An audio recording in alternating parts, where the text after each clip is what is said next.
You're on. Oh, it's not. Well, we're live. I don't. Oh, we're live. Okay. We're All live. right, folks. We're here at Cardinals tonight.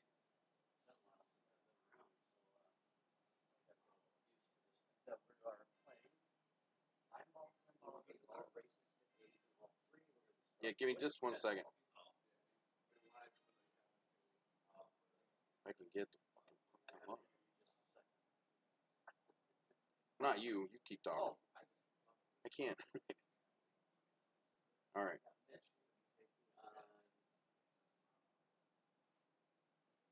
Brett. Brett. I only know the guy for something.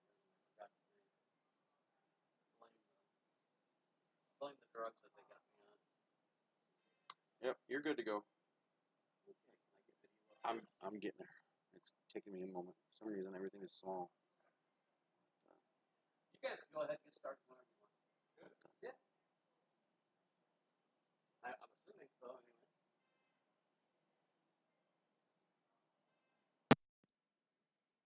We got one big solid viewer out there. That sounds pretty loud.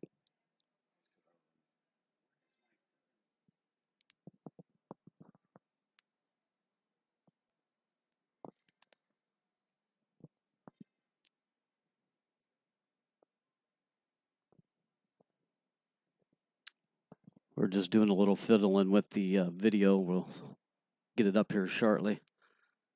We got anybody out there listening? How's the audio coming through? Can anybody give me a shout out there? We got 2 viewers so far. Can anybody tell me if they can hear me okay?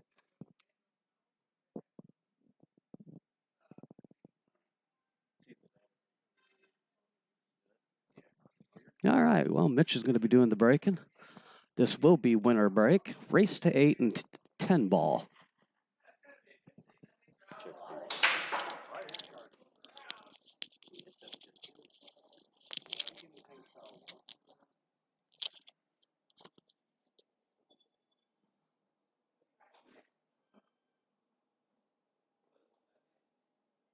It's been a while since I've seen Mitch play.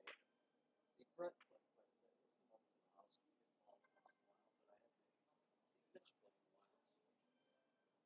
This is a rematch from, I'd say probably what, a year ago maybe? Something like that. I think they played.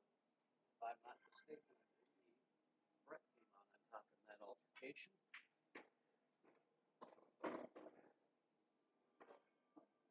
Put a nice shot in on the one ball there.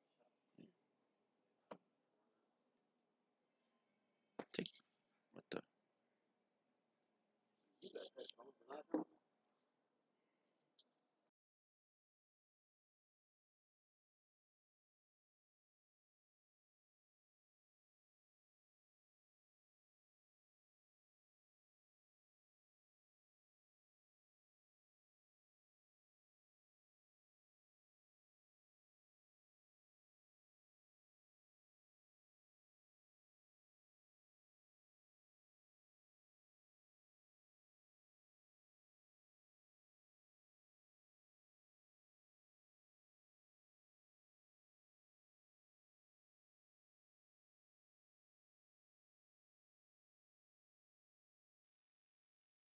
Check.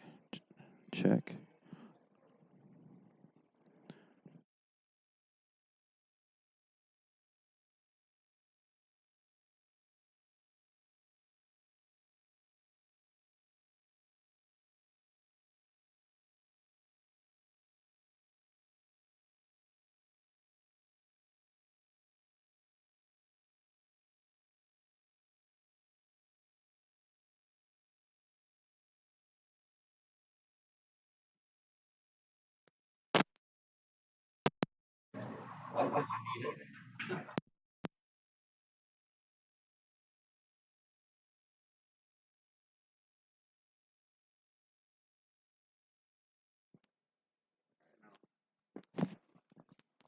All right, do we got any sound now? It looks like we have sound. Probably hear me chewing on my gum, which I'm not supposed to be doing while doing pool commentating.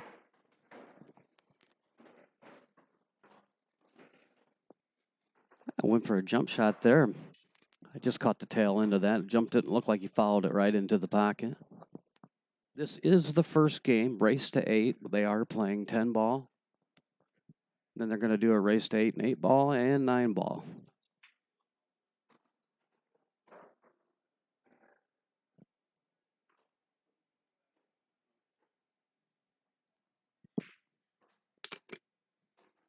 And Brett with a nice shot on the 6. Leaving shape for the 7. I believe the 8 clears down for the corner pocket. Yes, it does. There's a little bit of a stop shot right there. This should be pretty elementary. Stop shot, stop shot. Oh, he just went ahead and let that float. Not sure I'd have played it that way, but it looks like it's going to work out for him. He'll play the 9 all the way down in the corner or in the side. He's got a choice of either or. Yep, that's a pretty nice shot there. He'll polish this off, go up 1-0, Brett Hopkins.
All right, we're back. They are playing a winner break format, so Brett's going to break here in the second game here. That is one thing about 10 ball. It's hard to make a ball on the break. It's just difficult, especially when you're playing on a little bit of slower valley tables or just don't get the ball reaction. It doesn't look like I don't know if the 1 clears down there in the corner or not. If not, Mitch can go ahead and play pretty good safety here, but it looks like the 1 does clear.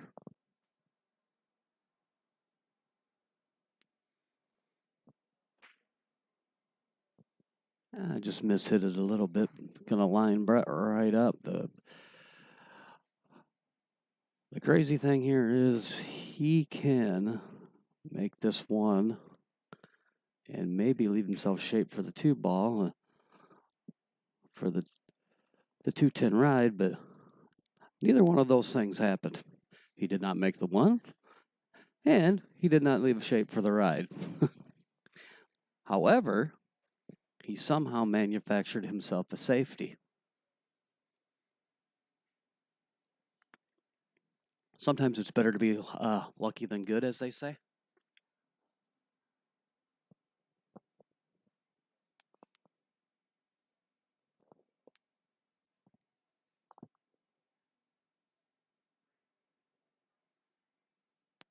Goose egg. That is a goose egg. All right, Mitch is going to go ahead and try to jump this, get a hit on the 1 ball. Called it down there one corner and it almost went in. It was a great attempt there. Brett's looking at banking the 1 here, but what I would be doing is just trying to play a safe here and get the 1 up table. I think that's what he's trying to do. Yep, that's a great shot. Didn't quite get it hit behind the 5 ball like he would have liked to have, but nonetheless, still leaves him tough. Mitch is going to have to come with a shot here.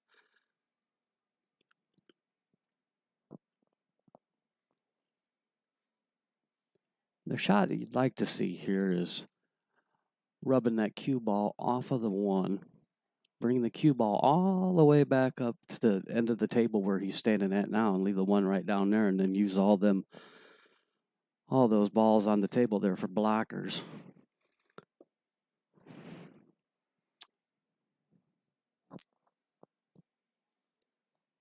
went ahead and called it in the side pocket, but ideally he just wants to rub this. Unfortunately, he sent the one ball back up towards that end of the table too, and that's just not a good idea.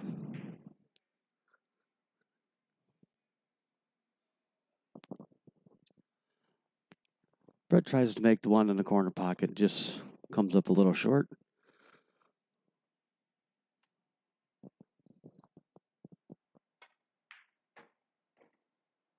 Yeah, got a good rub on the 2-ball there. There is an out here. There's not any balls tied up on the table. Now it's just a matter of buckling down and trying to get out.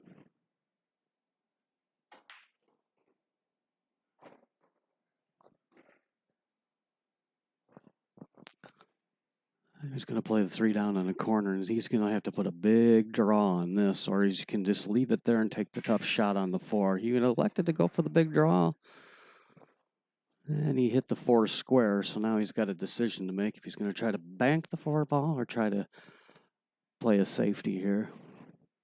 He could rub off the left side of the 4 ball, bring the cue ball in behind that 10 ball over there, which is not the easiest shot in the world. Or he can bring the 4 ball back up and try to hide it behind the 8 over there on the rail. Or he can line him up a 4-10 combination. I didn't see that coming, and I bet you didn't either. And Brett's going to go ahead and play the combo here, which anybody in their right mind would do. And he made it. What a shot. Brett goes up 2-0. Saturday, March 14th. Saturdays. I have to read that back when it comes back. I didn't quite catch that. Sorry about that. I was trying to. I forgot to warn you about that one. Yeah, so you got to warn me of this stuff. I haven't been online in a while, buddy. Neither have I, but it's been a minute. As you can see, how I'm fumbling through stuff. So yeah, and that reminds me. We're live here from Cardwell's. Hollywood's back hanging out with me. I'm back, baby. I'm back. Watching Mitch Boles and Brett Hopkins battle it out on a fight night, which has been a minute. Yeah, these guys did play like I was talking about earlier. Didn't they play about a year ago, wasn't it? Yeah, actually it was. It was about a year ago. Played out at Dixon. I can't for the life of me remember the results. I think it was kind of about even. Yeah, I don't remember. I think they only played 2 sets, and they might have broke even. I can't remember. If I remember, I'd have to jump back and look.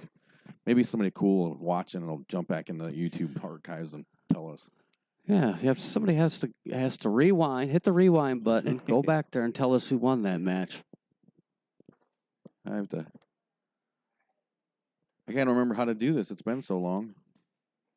And don't forget, ladies and gentlemen, if you would like to get yourself a fight night in, all you got to do is just let us know here at TNT Tournaments. We do have streaming equipment, microphones, and 2 commentators once in a while. And we'll come stream your match if you want to take somebody on. Nice shot by Brett there. Gets some weird shape though. Gotta fix this bad boy. Yeah, I mean, he can play the 5 either in the side or all the way down in the corner. I don't know what his angle is here. He did call it down in the corner pocket. That's a great shot. Leaving himself a little bit tough on the 6 ball here, but definitely makeable. Have to roll it back up for the shape for either the 7 in the side or back down in the corner. Hey, James. How you doing, buddy? What did I do?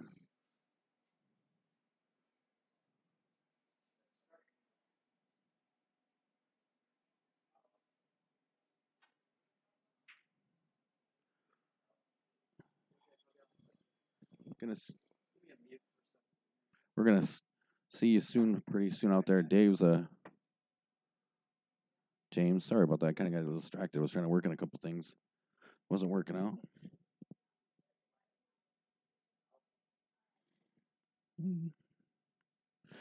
Oh, I hear you, buddy. I hear you. Looks like he's gonna try to bank the 6. Oh, almost got it.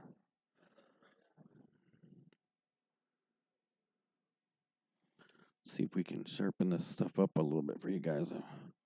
These are just a little not where I want them to be right at the moment. Brings Mitch to the table. Hollywood probably told you they're playing 10 ball, 8 ball, and 9 ball. All races to 8. They're playing winter break. Oh, that's right. I forgot. That's coming up first. Alcorn, March 7th. I always forget the name of that bar for some reason. Logan's, isn't it? Logan's? No. Yeah. Freeport. TNT will be out there streaming Alcorn again this year. So you'll be able to keep up with that. We'll post some more information on it a little later. I got to dig out the flyer. It's hidden somewhere. Then it brings Brett back to the table.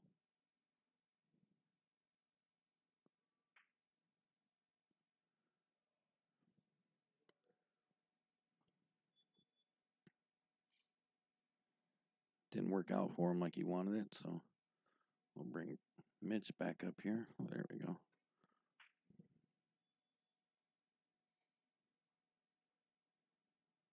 Kind of beating things around a little bit.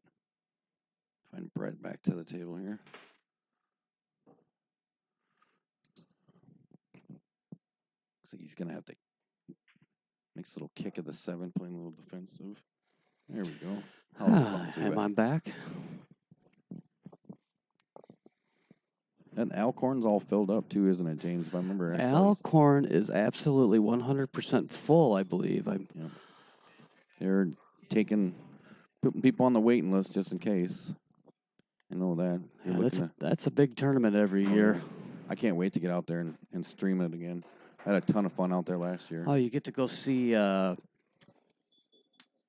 what's his name? Oh, yeah, that guy? Oh, yeah. I can't wait. Which one? Who's running the tournament? Mike. Baker. Yeah, Brubaker. He's a lot of fun. Oh, yeah, he's great. I think he's drank a beer or two in his day. Yeah, a couple. If you haven't yet and you want to prepare yourself for that Alcorn tournament, go check that out on the YouTube channel. Later on in the event, we sat down with Mike. Mike sat down at the table with me, did some commentary, and it was. He wasn't a Hollywood, but I will. He's a pretty good interview. Yeah, it was quite entertaining. Look, Mitch getting on the board. Yeah, 2-1. So I'm gonna throw this up here and see if we can try to get it out this time. Read that. We're gonna be out at Dave's in Lanark for March 14th for another 8-ball tournament. We were out there in February, ton of fun. That is actually full right now as is, and we will be we're putting you on the waiting list. So definitely get signed up for it. We did have to go to the waiting list last time, so if you're thinking about playing, definitely get yourself signed up. Pool is not dead in Lanark. What's that? No, it is not. It's a great atmosphere. It's alive and well. It is. We had a blast out there last time. So much fun. We had to get back. Oh, look. Oh, Patricia says nice things to me. She's going to ask for something. I know it. Well. Wow, it's nice to see that you're watching.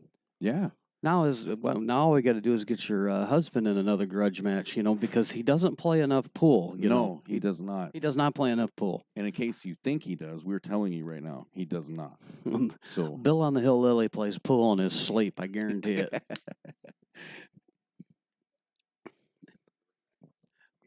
Bill on the Hill has those nights of not tonight, honey. I'm playing pool. He doesn't have a headache. He's got to play pool. Ah, James, I didn't know that you were from Lanark. I've been to Dave's place a couple times. I've rode my motorcycle up there a couple times in the summertime, but I don't think I've ever played pool up there.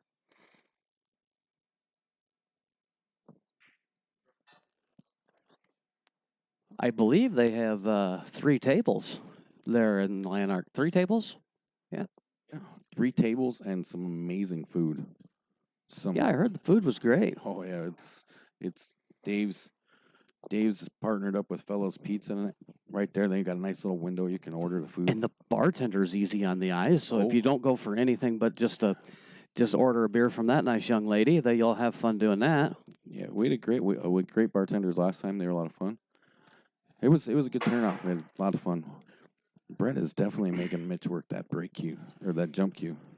He's had that on multiple occasions already, and we're only in the fourth game yet. Yeah, it's usually not a good thing when you're using your jump cue a lot. That means he's keeping you tied up, keeping the handcuffs on you, so to speak. I mean, Brett. Almost every other shot of Brett's has been defensive. They just played another one right there.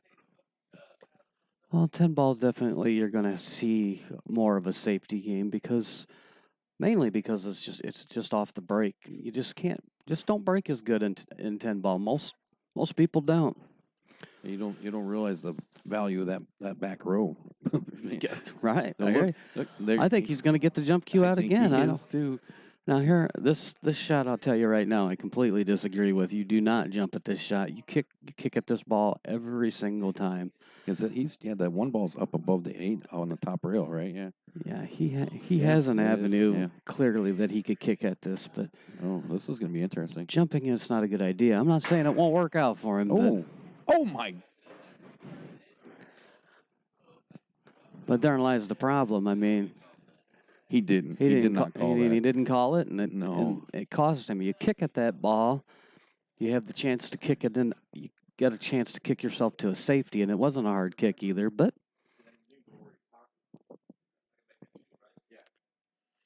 and you do remember though, because in 10 ball he didn't call that. So yeah, he didn't call that shot. So Brett's allowed to give it to him back, but I don't know why you would do that here. Well, getting that 3 balls. Yeah, he decided to give it back to him because of the shape on the 3. That 2 ball's gonna.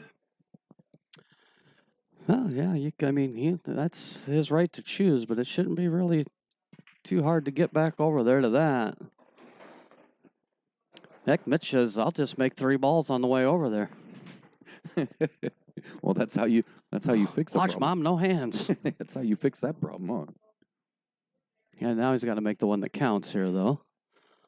Oh, what a beauty. And shape to boot, maybe? Ooh, that looks a little close to his work there. Yeah, but it'll bring the cue ball to that side of the table, making it a little easier to play that 6. Now, he's got a shot on the 4 ball here. He's just got to make sure that he stays good on the 5 that's behind him. I'll try that. I forgot the 5 was slow. Is he going to get lucky? Oh, he got a little saving grace there. No. Brett's just got to roll this down. What I would do here is just roll this down, probably pocket speed or so, and then he could play the 5 in the side or back up in the corner. I think you'll see him play this in the side with a little bit of draw spin on it and play it down for the 6. Or he called it all the way might up. be at an angle where you can follow that. And he played it all the way up. I don't think that was the shot. No, he didn't clear the 6. It sounds like he can bank it, though. Yeah, he just called it back up by the 7 there. I say that like it's easy. Everything's easy from up here, remember? Yeah, we haven't. That's right. We've never missed a shot from up there. Never missed from a up here. shot from up here. Never missed. Jesse's in the house. How you doing tonight, Jesse? You going to play anybody anytime soon? What would be a good matchup for Jesse Kent? Ooh. Oh, it's not hard to play pool. You just put the balls out there on the table and just put them in the pockets. It's not hard to do at all. We need to get Jesse to come play in one of the doubles leagues in Sterling or Rock Falls or Sterling or Dixon division. Hey, maybe we can get that Bill on the Hill Lily to play you. There you go. That'd be a pretty good match. Oh, there's heartbreak right there. Makes that shot, gives up ball in hand on the 10 ball to Brett. No, I don't like money. So Brett's going to jump I off. like money. It just doesn't seem to like me. Brett going up 3-1.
here, I believe. Another dry break by Brett. This table's always been stingy with the breaks, even when we had our last match here with when Goodman and see, I always forget everybody's names. Which one? When Goodman, who'd Goodman play? Adam Thomas. Oh, well, yeah, they were even using a magic rack, and the break wasn't going so well in 9-ball. It took them. This table's stingy for some reason. It is. It's really hard to get anything in your favor.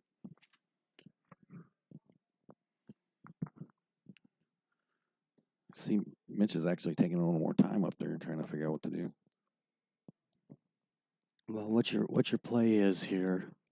Well, he can roll out, but what the play is here is just to kick into the rail and send the 1 just past the 6 and get the cue ball to stick right on the 9-ball there.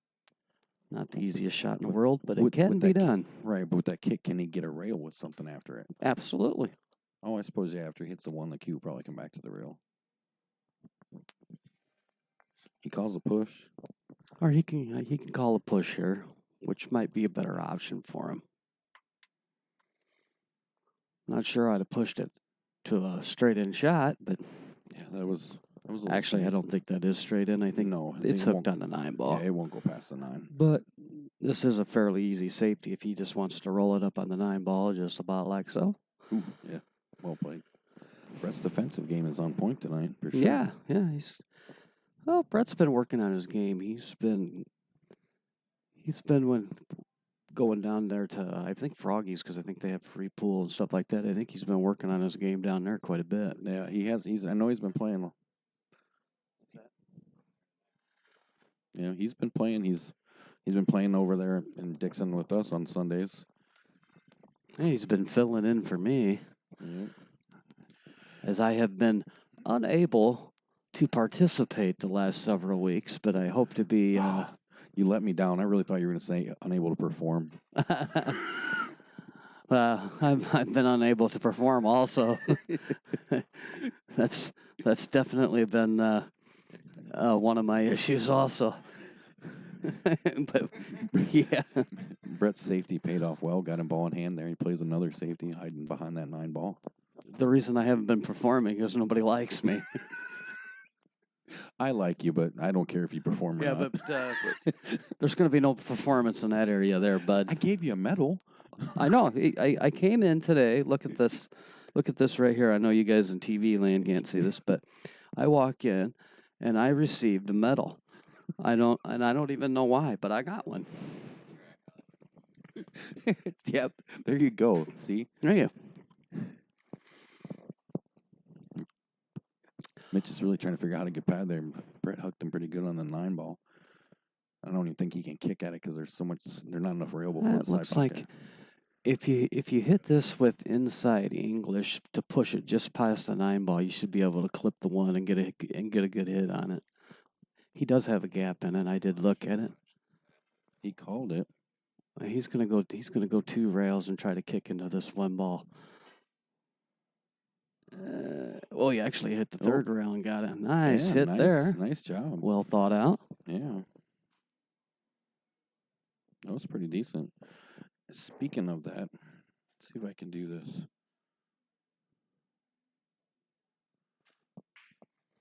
Now we got a few viewers out there in YouTube land. Give us a shout out who you think's going to win this matchup. Ooh, absolutely. Hitting that chat box. Yeah, I think you have to be signed in on YouTube to get in the chat box. I've had a few people say they had some problems with being able to chat with us, and I think that's part of the problem is that you have to. I always bring it up on my television at home, and it never shows a chat box on my television. Oh, really? It just comes up just like you're watching TV. You can't. I know that's definitely.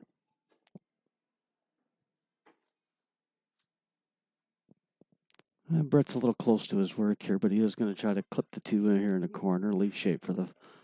Oh, and that's usually what happens when you're trying to cut the ball that sharp. Just hung it up there and left it wide open for him. The key here is to make sure you get it off the rail here. Follow it a little bit. Oh, he went ahead and elected to back it up, which was fine too. Play the 5 in a corner. Try to leave shape for the 6 in the side. And make sure you don't hit the. I don't know what that is down there. The 8 ball, or what is that ball's down there? down here on the bottom rail. Or no, yeah, the 8 ball's on one and 7's on the bottom. Yeah.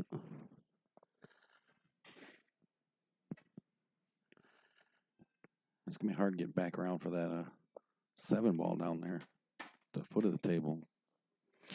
Especially. Now the shot is here. You just, if you can hit this right, you just draw it straight right back. Give you shape on the 7 ball easily. It's not quite how I would have went about her, but he got her there. Right. I think I don't want to say he put a little too much power to let the draw work. Yeah, sometimes you can hit them too hard and you actually take the draw off of it. Left her hanging in the corner.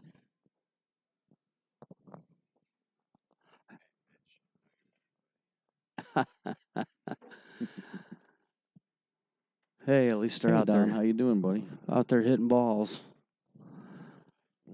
Oh, hey, Don, didn't he get like first or second in Lanark? He got second in Lanark in our first Dave's place 8 ball. Finished second. Oh yeah. We could get a matchup with Don. I think he's motioning I could whoop Don's ass. I think Don. I think you have a challenger. I think Jesse says he'll take you on in a TNT fight night. That would be a great match. Nice bank shot on the 8 from Brett there. I'm going to go out on a limb. I like Don in that match. I think you're stepping into it there with that guy. That guy's a player. I know nobody listens to me. I just sit here and talk to myself. Tries to play See, Don, I'd be rooting for you. I think you got the advantage in that match against Jesse. Brett just misses that 9 ball. Or down. I might be just saying that because I want to get a match going here. He's setting him up. He's setting him up. So Mitch has got this 9 ball into the corner. Puts a big old draw on it. He's got a good chance of closing this gap up now. Yep. And it's 3-2. We'll be right back.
Well, we got ourselves a match here. It's 3-2.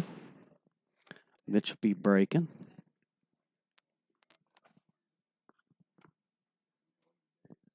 Yeah, it sounds like Elkhorn is full, and they'll be having a waiting list. But also, on the same day we have the tournament down there at 2nd Street Billiards, Kewanee. Yeah, down in Kewanee. A benefit tournament down there for Mark, diagnosed with colon cancer. They're going to raise a little money for him.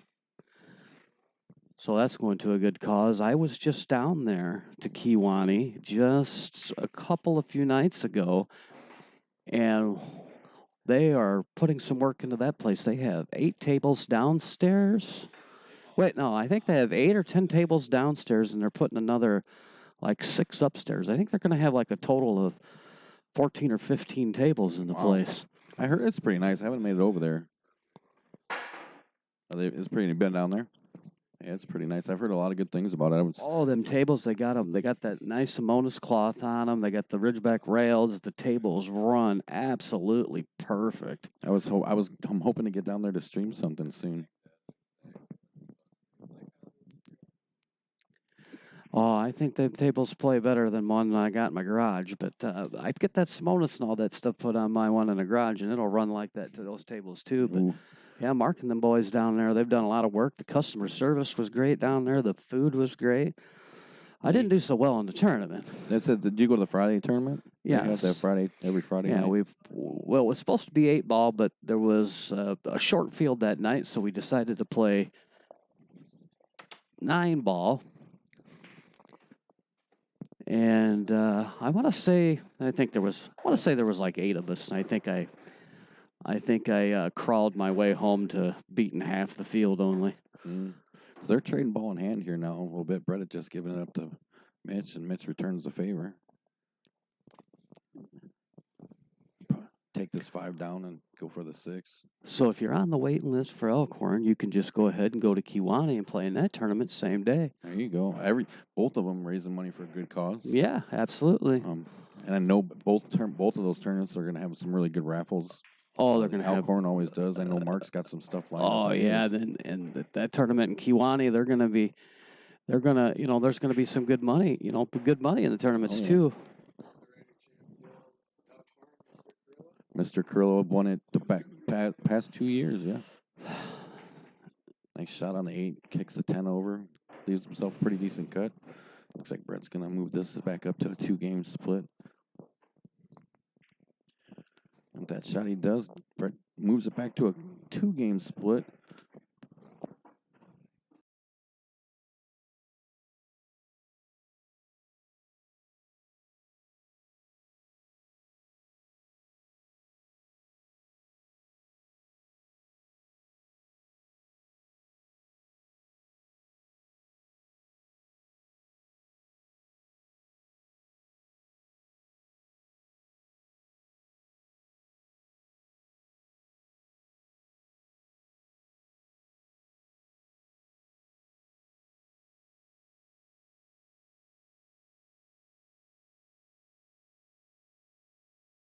All right, so 4-2, and I forgot to fix the score, and all that time I was doing it, I forgot to fix it. But Brett breaks it up by 2 games in this match. Hit the wrong button altogether there. Hey, Bill, what's up, buddy? We were just making fun of you. Talking about you. Brett breaks dry again. Mitch comes to the table. Taking a look at things. We're playing 10-ball right now. Race to 8. Try to say more than one word at one time. That's what happens, apparently.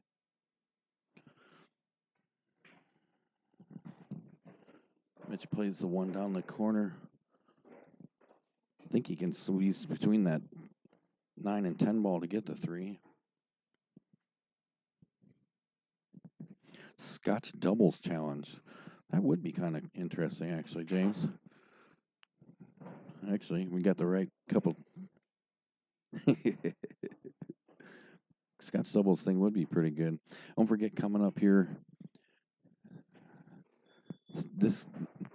coming up Sunday night or Sunday afternoon at Wise Guys in Dixon, we'll be having the Dixon City Doubles League meeting. You can find some more information on that at the TNT page or at the TNT Leagues group. Check that out. We're running a division in Dixon and in Rock Falls and Sterling in hopes to build some city teams to play in the City Cup, where we're going to pit Rock Falls, Sterling against Dixon for bragging rights, the City Cup, and, of course, a little bit of cash. You find all kinds of information, like I said, on the TNT Facebook page or our TNT Leagues group, or stop by the meeting in Dixon, which is Sunday at 4 o'clock at Wise Guys in Dementtown. And this Rock Falls Sterling meeting is right here at Cardwell's on Wednesday, March 4th at 6 o'clock. We'll have all kinds of information, answer some questions, and we'll have all kinds of information, and we'll be able to get your team signed up if you want. So if you can, and you're interested in getting some pool, getting on a team and shooting some, Come on down and check it out. Oh, Mitch gets a weird roll there. Ends up giving a ball in hand to Brett. That you kind of saw that one roll off a little funny. Brett's gonna take that and play the 7 in the corner here. Comes back down the table a little farther than he probably wanted. It's not quite the angle we wanted for that 8, but I think it would go okay. Brings the cue ball back across. Sweats a little bit at the edge of the corner side pocket. Still gets good shape for that 9. Looks like he's going to try to put some draw on it. Does. Draws past the 10 ball just a little bit, but shouldn't be too hard of a shot to put himself up 5-2. Cue ball's running up the table. Can hear some praying there. And that one, Brett jumps up 5-2. Big shout out to Cardwells for letting TNT come up here and bring these fight nights to you. It's really awesome. Make sure you check out their Facebook page. Their information's right there. We'll be back in just a second.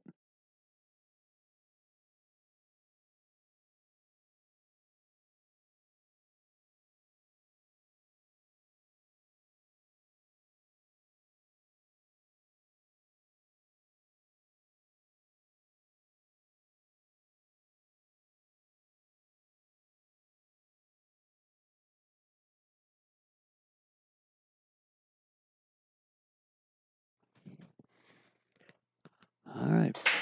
Brett up 5-2 in the matchup here. 8th rack of this game, a break, and what a shocker. Absolutely 0 goes in. Hey, Bill on the Hill is in the chat room. How you doing, Billy? I told him we were making fun of him, talking about him. I'm always making fun of Bill. Although I can't make too much fun of him. He came over to my house the other day and beat me like 7 games in a row.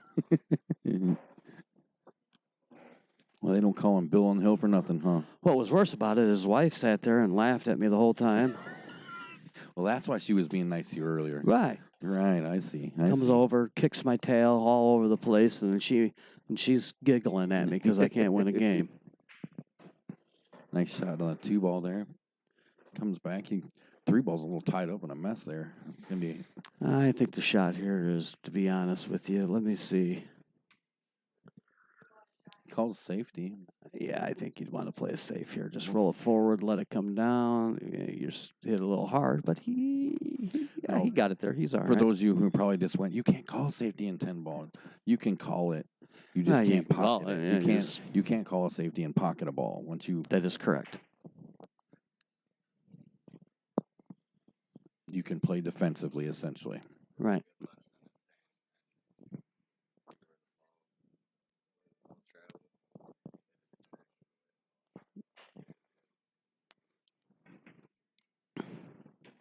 Makes a nice cut on that 3 ball. That was pretty sharp. You know, I can say this from the last time that these two gentlemen played. This is a little bit more of a serious game. The last time they were playing, they were drinking and hollering and hooting and carrying on. And yeah, absolutely. I do remember that part. And then last time they played too, they were in a totally different place with their games. They both put a lot more into their games now. Oh yeah, they're taking the game much more seriously. Makes a nice shot trying to bank it, and it works out pretty good for him. It's gonna be a tough hit on the 4. I think he can do it, but yeah, I think Brett's got to look at it. I think he can play it in the side. Bill said he got lucky, Hollywood. Well, Bill, I can honestly tell you this, sir. Anytime that you beat me in a game of pool, you had to have gotten lucky. Looks like Brett's going to play the 5 up here in the corner. But the bad part about it is he got lucky like 7 or 8 times in a row. After like the first 3, isn't it a different word than lucky? Yeah, maybe. Maybe Bill's been working on his game. He does have a pool table in his house. Nah. I like the lucky theory. All right, we'll play 7 here. I like to draw at 2 rails here. I like to play it off the bottom to the side rail and see how he does this. He went 1 rail back up, which is fine too. I like drawing it and running it off both rails, but Hey, ball down there in the corner. Just got to make sure you don't leave this ball sitting on the rail, which he doesn't. Nice shot. Brett came to play tonight. Yeah, his game has really. I mean, if you go back and look at that one from it, and it was a year ago, a day or two ago, I think it was, because it actually was popped up in our TNT memories, and I was looking at it. Yeah, his stance is much better. He's really focused in on his, on the target a lot better. He's going up 6-2.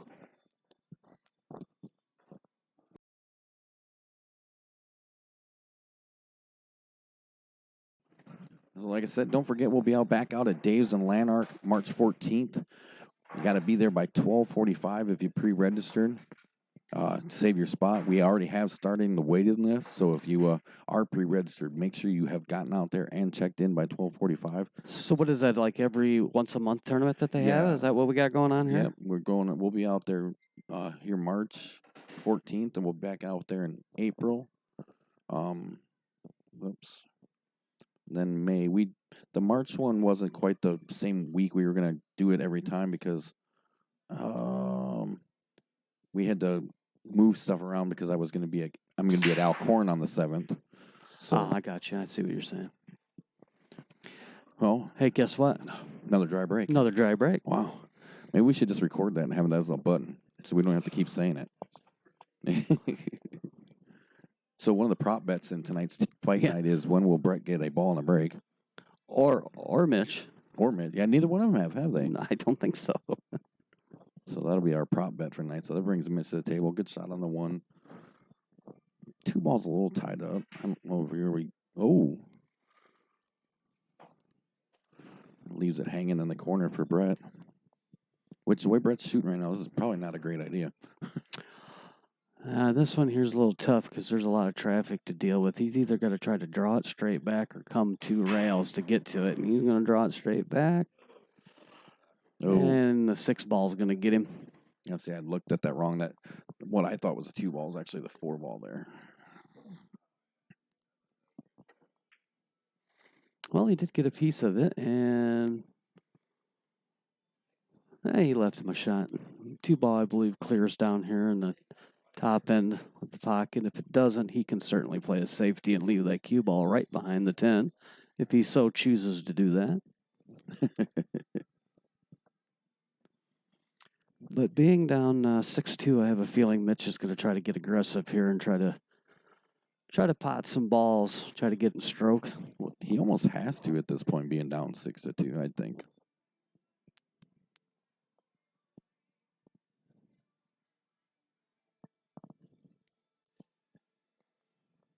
And don't forget, for those that you are watching, if you guys got anybody out there you want to challenge, make sure you let us know. We'll be more than happy to come and stream your challenge match. That was a perfect example of your 10 ball. He had no intentions of making the 2 ball. I think what it did is it clipped a piece of the 5 on the way by. Right. And Brett, on a piece of the 3, I'm sorry. Brett was giving that shot back before it was even over. Oh, yeah, he was like, go ahead and shoot that, buddy. That's all you. But that's what Mitch was going to do. He was going to play safe in behind that 10.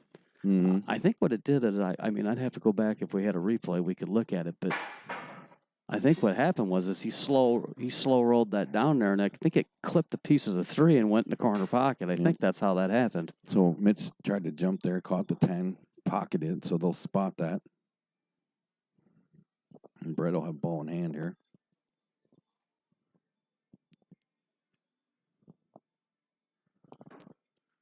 It didn't really make anything any easier because it basically tied that 6 ball up with the 11, which is now the 10 ball.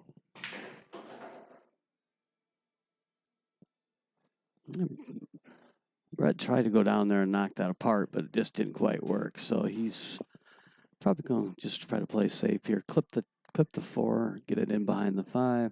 Didn't quite get that. Didn't quite work, but Mitch is going to have to try to figure out a way to get a safety. Mitch has got to get something going in this game here. He's down 6-2 here in a race to 8. Oh, that's not bad. No, that's not good at all. That's not good at all. He's not gonna like this next shot. Yeah, because he's Brett. Oh, Why he hit it? He hit that like he. like he had a different plan than we were on. Yeah, there's something going on in his mind that wasn't going on in mine. All he had to do is just tap it and leave it behind the 5. But hey, what do I know? We're flawless from up here. Flawless, I tell you. I think Mitch is going to try to make the cut, and he does. Oh. I was going to say, hello, 5 ball. Left that 2 ball hanging. All right, he's got something he can work with here now. It's just that is a pretty thin cut on the 4 ball. You just got to make sure you slow roll it down there to either hold it or actually hit it with some speed and go 2 rails. See what he does here. Oh, I thought it was hanging again. He tried to hit it with speed to go 2 rails and just didn't quite get it done. Yeah,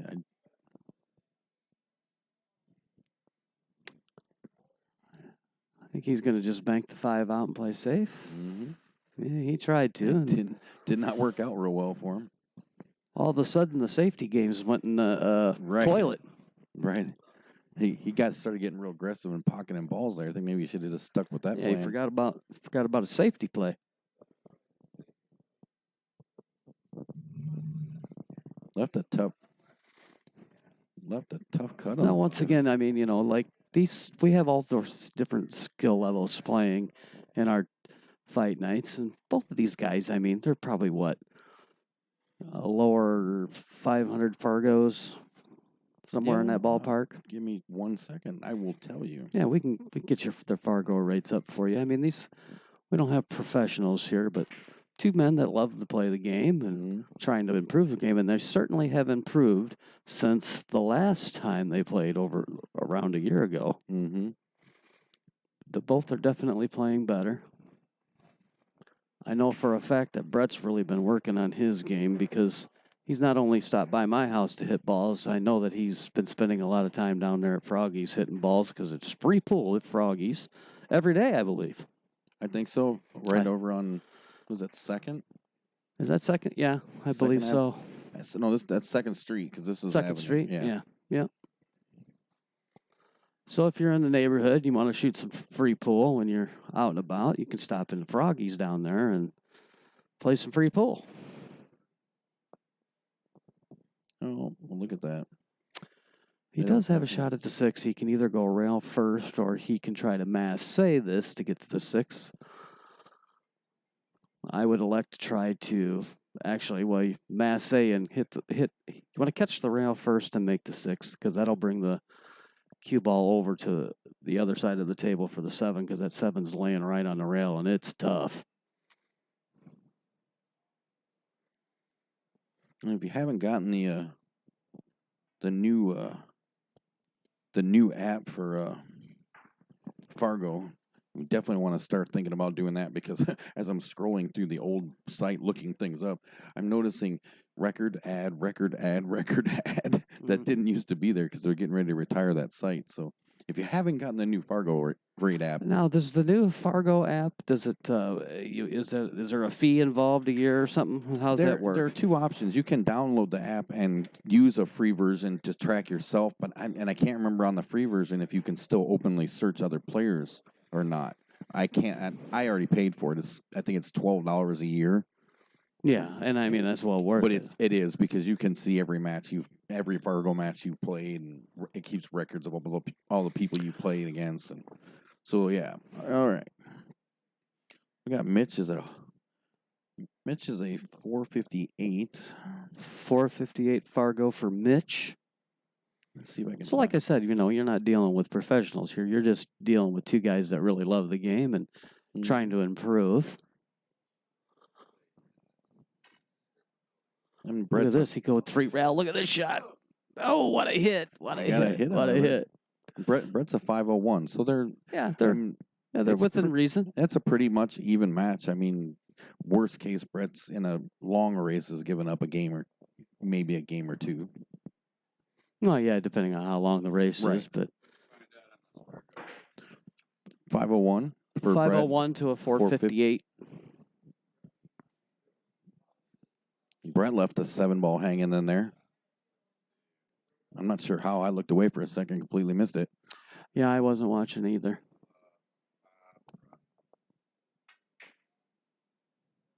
Oh. The 7-ball seems to be the nemesis of these guys at the moment.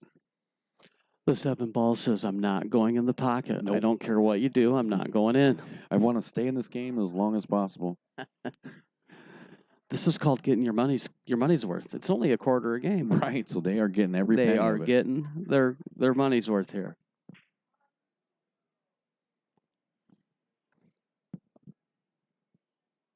Brett got a piece of it, gets back down to the bottom of the table here.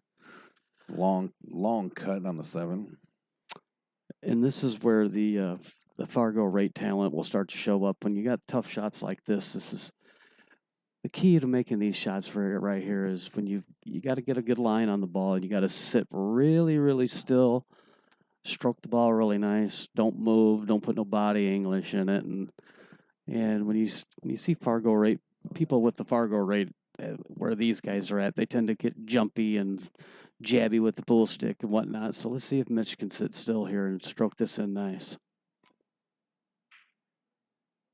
I think he was going for.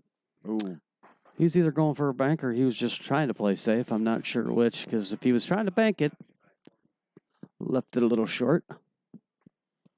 Jesse's over here sizing up the competition. He just told us he's 40 points lower on Fargo than Don Kolthoff. So he's. Told got you him I like thinking about Don it, in that Don. matchup. He's He's a tough nut to crack, that guy. I would be a pretty good match. So what are you trying to say? You need weight from Don? Is that what you're trying to say there, Jesse? Brett's knuckling down for the 7-ball. Hits it with some authority. Cue ball comes back to the center table, favoring the side. Leaves a. Well, he definitely wanted an angle on that 8-ball, but I don't think he wanted that much of an angle. Especially with the 9-ball on this side of the table. Oh, no. Yeah. At 40 points in there, Fargo, yeah, until you start pushing up into the high number races, yeah, you guys would be pretty even until you started. Once you got past maybe a race to 12 or better, you run that on a fair, not a hot. You put that in a hot matchup, and then you're gonna give it up a little earlier, or get a game a little earlier. Well, but Mitch is certainly trying to shoot himself in the foot this match. He left that in a really bad spot.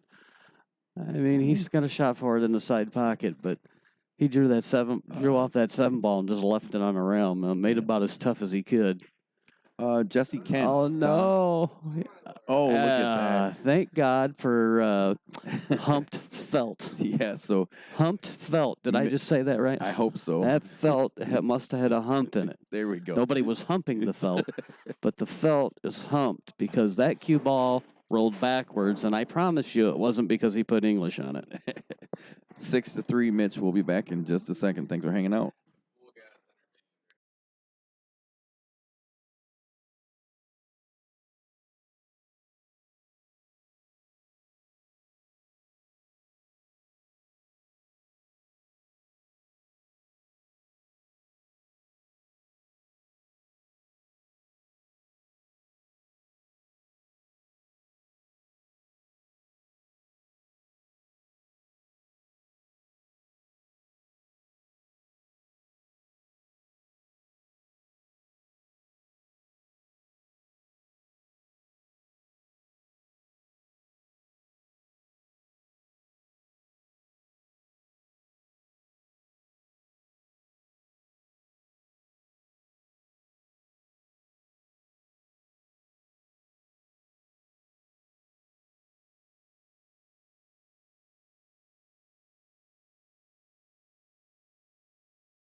All right, here we go.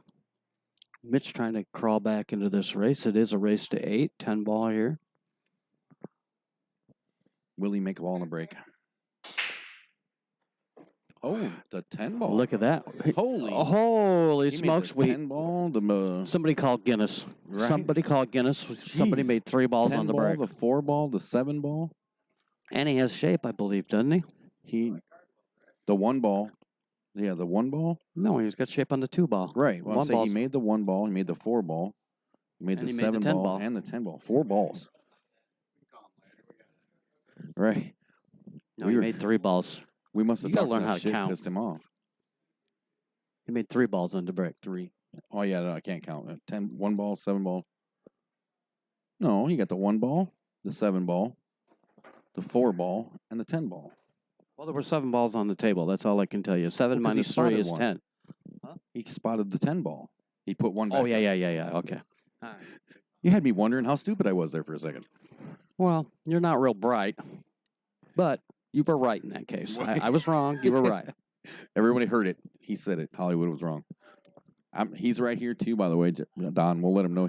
Don is definitely interested in Jesse. Yeah, we could get ourselves a match between Jesse and Don. That would be a good matchup. You have to let us know if you're watching and you're not Don. Let us know what you think about Don and Jesse matching up in a fight night. Something you might want to see. What do you think? I already told you who I like. I like Don. What are we going to race to? What are you going to race What are to? they gonna play? 10, 8, What are they 9? going to play? What are you thinking? What are you thinking, Jesse? We're going to set this match up right now. We're going to do it. We're We're going to do this. I think you play one race Jesse's of got 8. that look I think this is how you do it. I think you play one race of 8 ball, race to 9 and 8 ball, and then you race to 12 and 9 ball, and then if you break even, you tie break it with a race to 10 and 10 ball. There you go. And there you go. And it's not like you got to play for big money. You don't even have to play for. You can just play for bragging rights Straight on up TNT bragging fight rights. nights. Yep, I want a TNT fight night. Mitch is banking the ball back at the 5 ball back at him.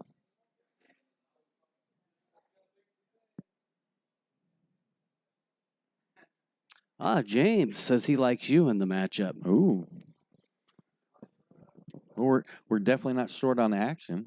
No, we can get action.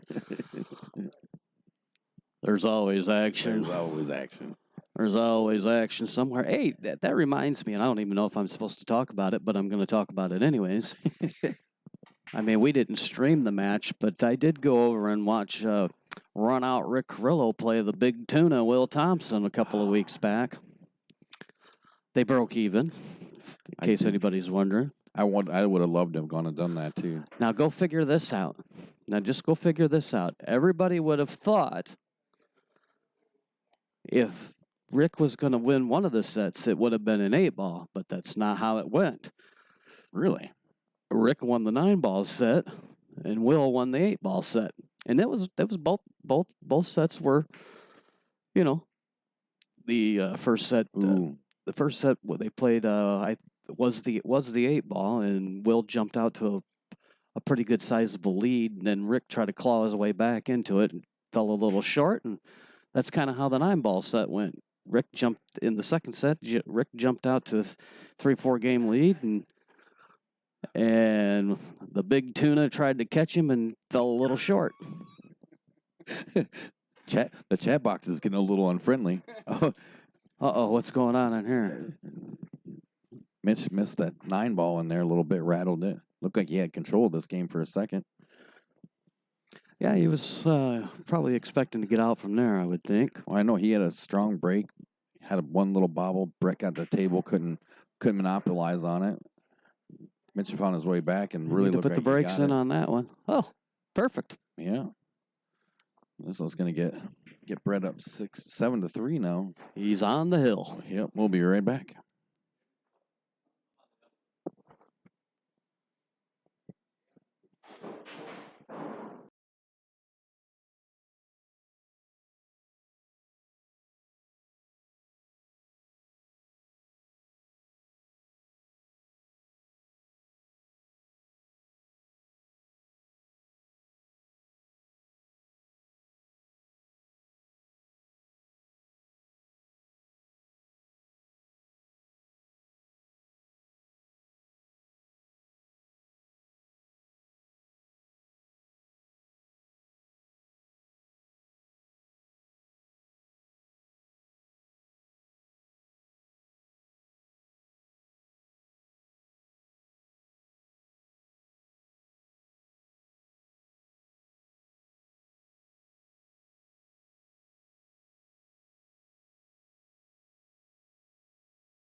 Brett What's that? made a ball on the break.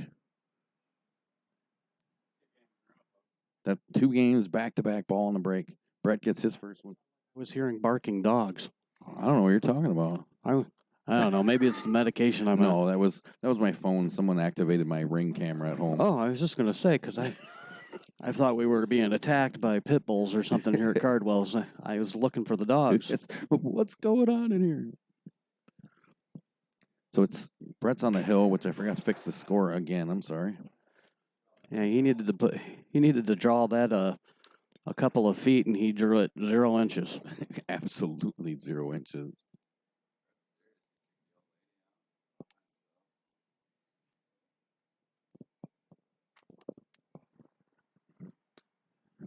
He's got himself in a little predicament here now. I'm trying to figure out where to go.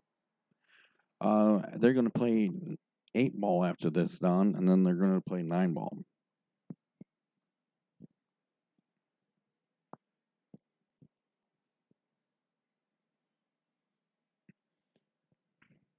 Oh, sneaks past that 5-ball and sneaks past 5, hits the 4, ends up scratching, giving Mitch ball in hand. So I'll bring him back to the table. Pretty good shot on this 4-ball with the ball in hand, obviously. Yeah, he just rolled the 4-ball in, get good on the 5 here. Roll forward just a little bit, and he rolled forward a little bit too far, but I mean, he's kind of a goofy still angle. manageable.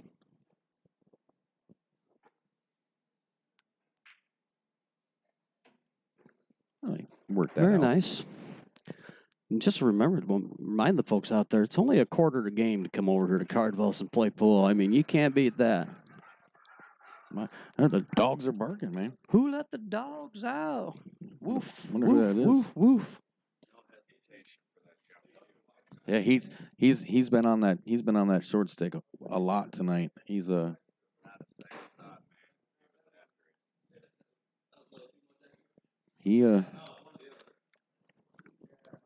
think Mitch is going to have to get the jump cue out again.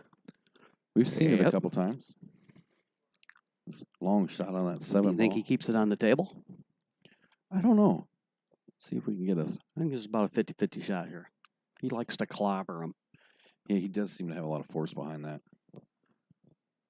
It's the last He won't miss this because he doesn't hit it hard enough, I guarantee you that. Hit that like a freight train.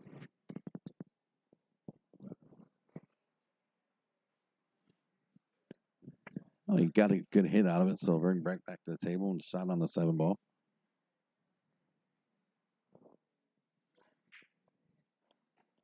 Nice shot on the 7 and the side. Yeah, Sure now he's he's gonna do a with the little 8-ball, tricky though. here. I don't know if the 8-ball passes. I don't think it passes the 9-ball. I think No, not for the If it- side. It doesn't. it might. He just called the bank shot. I don't know if I like the bank either Yeah, I'm not sure if from it this passes the angle. 9 that way either. I think I'd be sliding this off the rail and behind the 9. Oh, well, it had a chance for a second. It had a chance for a moment. It got himself in a little bit of trouble. So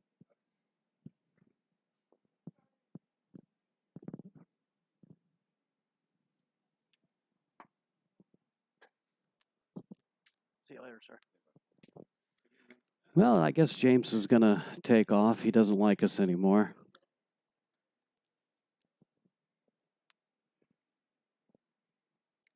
Hey, James, I think if you go to Q Sports Live on YouTube, them guys are really good pool streamers. If you go to Q Sports Live, they are actually streaming the Wisconsin State Tournament right now. I'm pretty sure they are. yeah, I think I did see something about that. They're the same ones that streamed it when from up there, the 9-ball one that Ken Harville was on, right? Yeah, yep, they Yep. did that one too. Yep, I believe so. I would be absolutely You interested. know what? in I don't James know. looking around. I don't think they did that one. I think that was another streaming company. I don't think that was Q Sports Live that did that, but it could have been. Mitch gets on the board again, closes the gap, keeps Brett from finishing off here. We're live here at Cardwell's in Rock Falls. 219 First Avenue.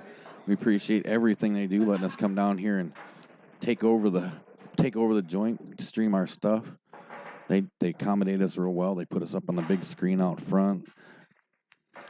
Yeah, Good they got the big service, taking screen care going of up us. on front. They do got it going up there. I didn't Yeah. even notice that. Yep, it's up out there. I've got us up on the big screen out front, so all the patrons are getting to see the action in the back room. Yeah, there's several thousand people in here watching the Oh. match, I would say, wouldn't you? Oh, easily several thousand people. Yeah. They're very quiet for that many people. Well, they're well behaved. Very- Well behaved crowd here at Cardwell's. There's at least 2,500 people here watching the full stream. Oh yeah, very well behaved crowd. Very nice. Who else is playing out there? Is it just you and Jeff? It's not Scotch doubles. I'm assuming it's a team out there. James. At the Wisconsin State, you talking Yeah, about? Jeff says James says he's playing with Jeff. Yeah, they said I did see something on their stream, something about they were having Scotch doubles, and they were playing the 9-ball singles when I was watching it earlier. So, but yeah, that is on Q Sports Live. I know that for a fact. Them guys do a outstanding job. They do. Of covering pool. Here comes Mitch breaking up the 12th rack of this set, race to 8 in 10-ball. And guess what? We're back to no balls on the break. Yep, no balls. Dry break. So that brings Brett back to the table here.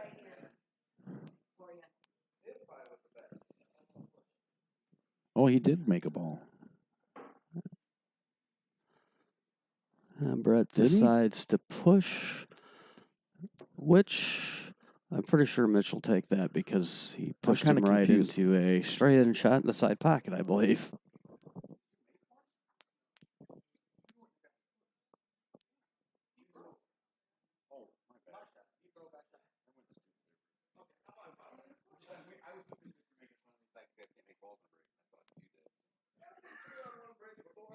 Okay.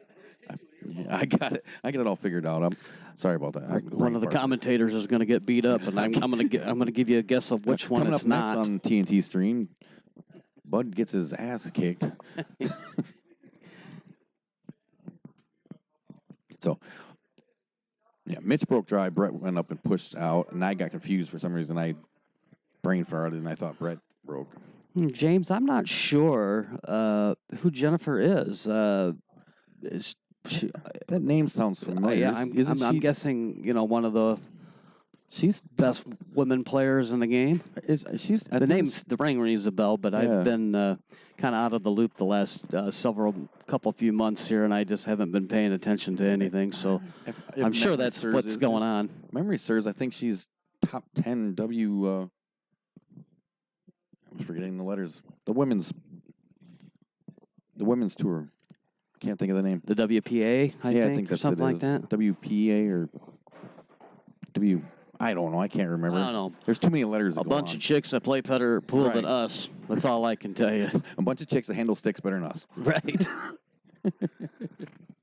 That's right. She's number 1. See, I told you I was right. Number one player in the world. Yeah, I thought the name was ringing a bell, but like I said, I've been kind of out of the loop the last several months, and I haven't been paying attention Brett to stuff pounds like that I 2-ball should be. home. Puts himself in a bad spot for this 3-ball. He's got 2 balls in between it, the 7 and a 9-ball. He's going to have to try to kick 3 and try to get safe. Yeah. That is not safe. No, it is not. I mean, it's not the best shot he could have left. Gonna be signing autographs, so she's not playing.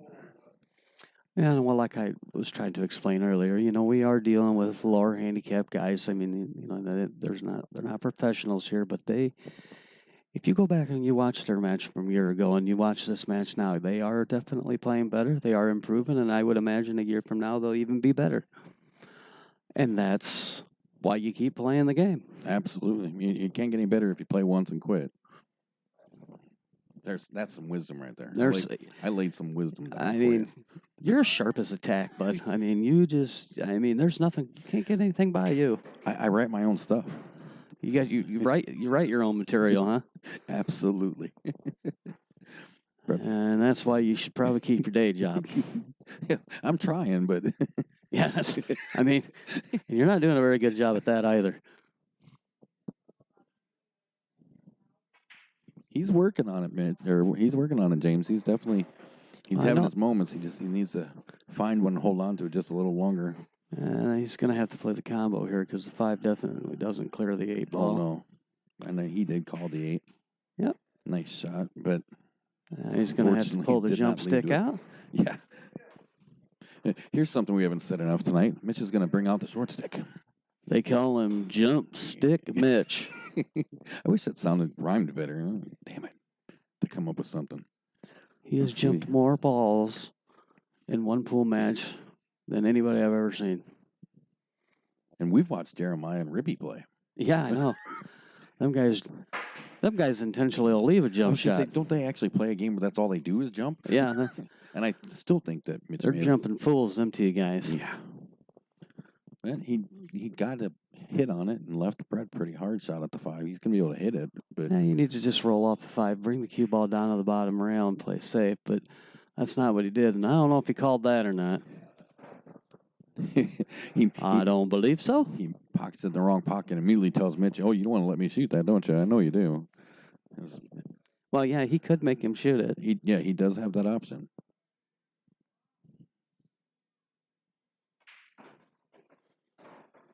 Uh-oh. He definitely hit that hard enough. Mm-hmm. Hey, guess what? Look at this. This is gonna sound foreign, but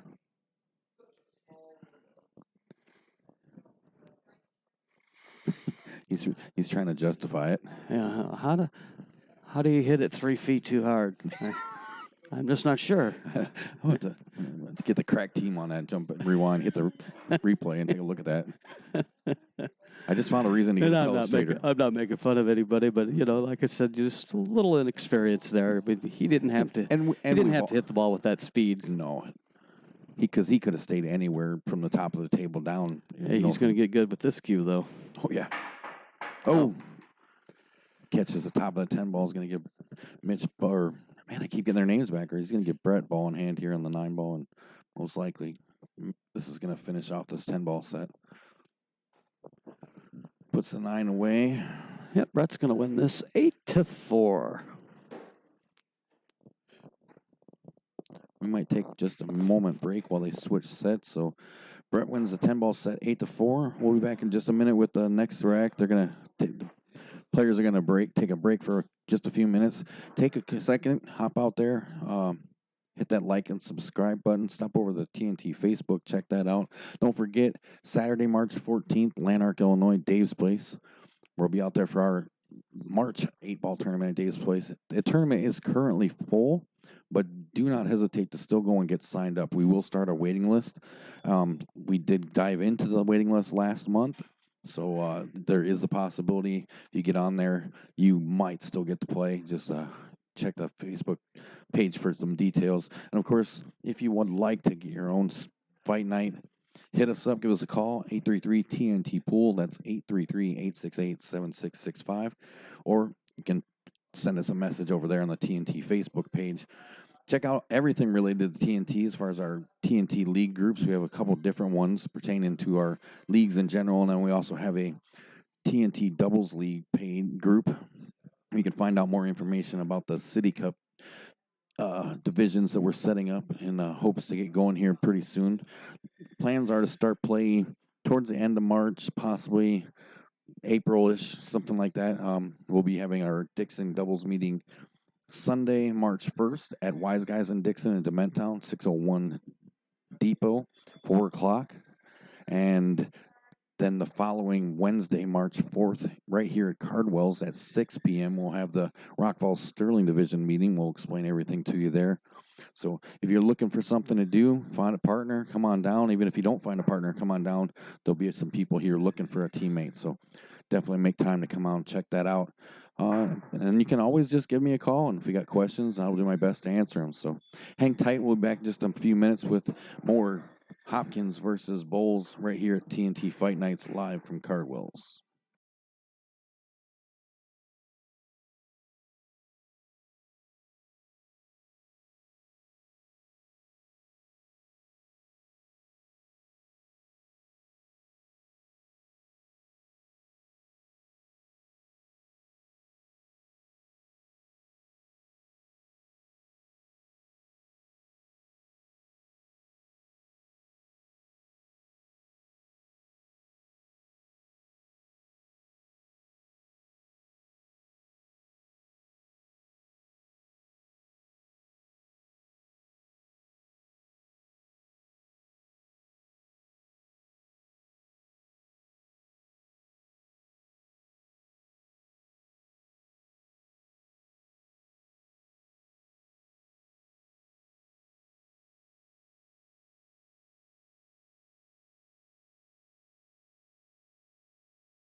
All right, we're getting ready to go. They're running back and forth. They're going to decide who's going to break first.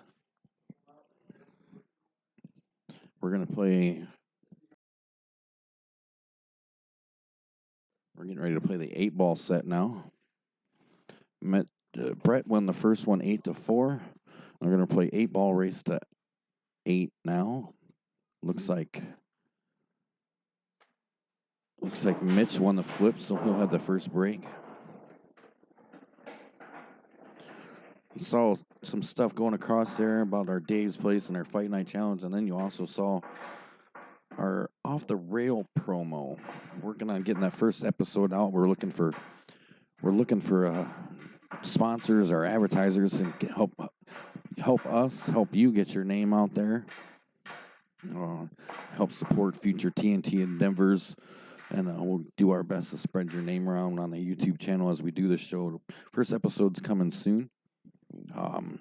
We'll be bringing you news from around the area as far as different pool tournaments and leagues that are going on, and help shine the light on the people who put the time in, grinding every day, bringing you the leagues that you shoot in, showing you the work that they put in. So, too many people nowadays, they show up to leagues, they shoot pool, and they don't think too much about how much work goes into that.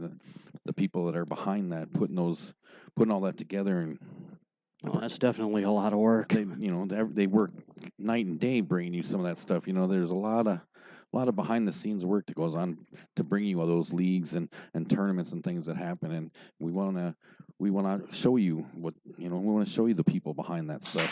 There's some great operators and directors in our area, and we want to give them their due.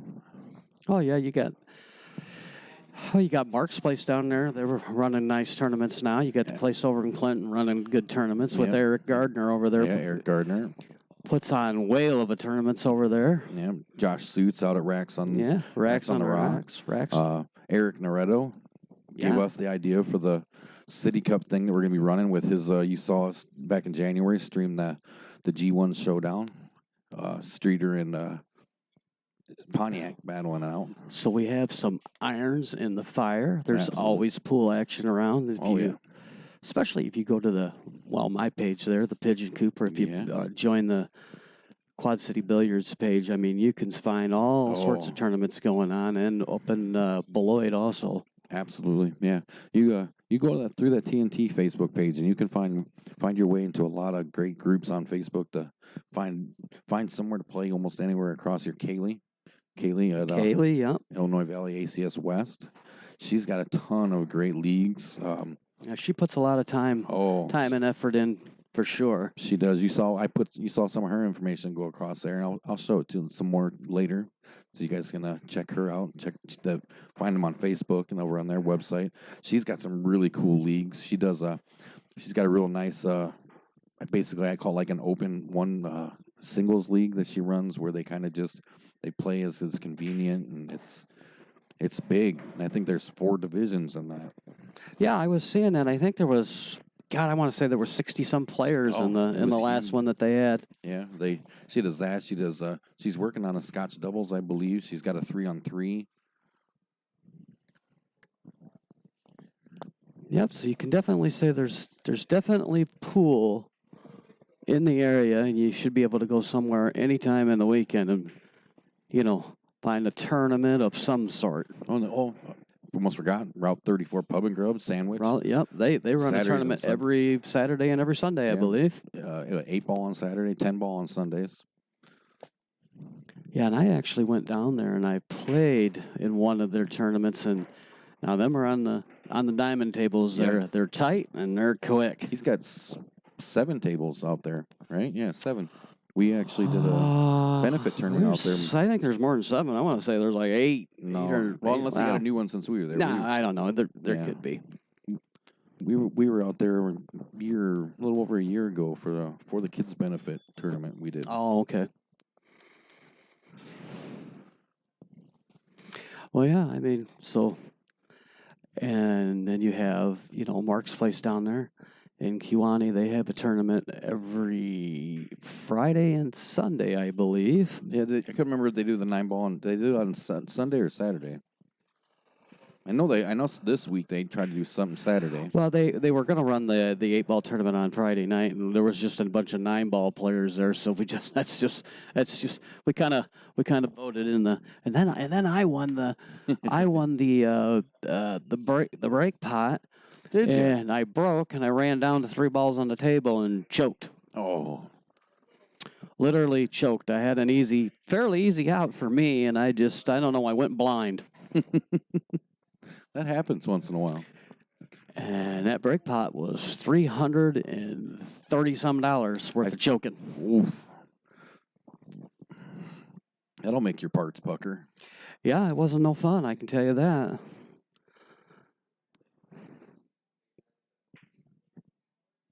And that was a good shot there from Brett. You know, he's got him tied up in the 7-ball here. All he's got to do is just play hide and go seek with him now.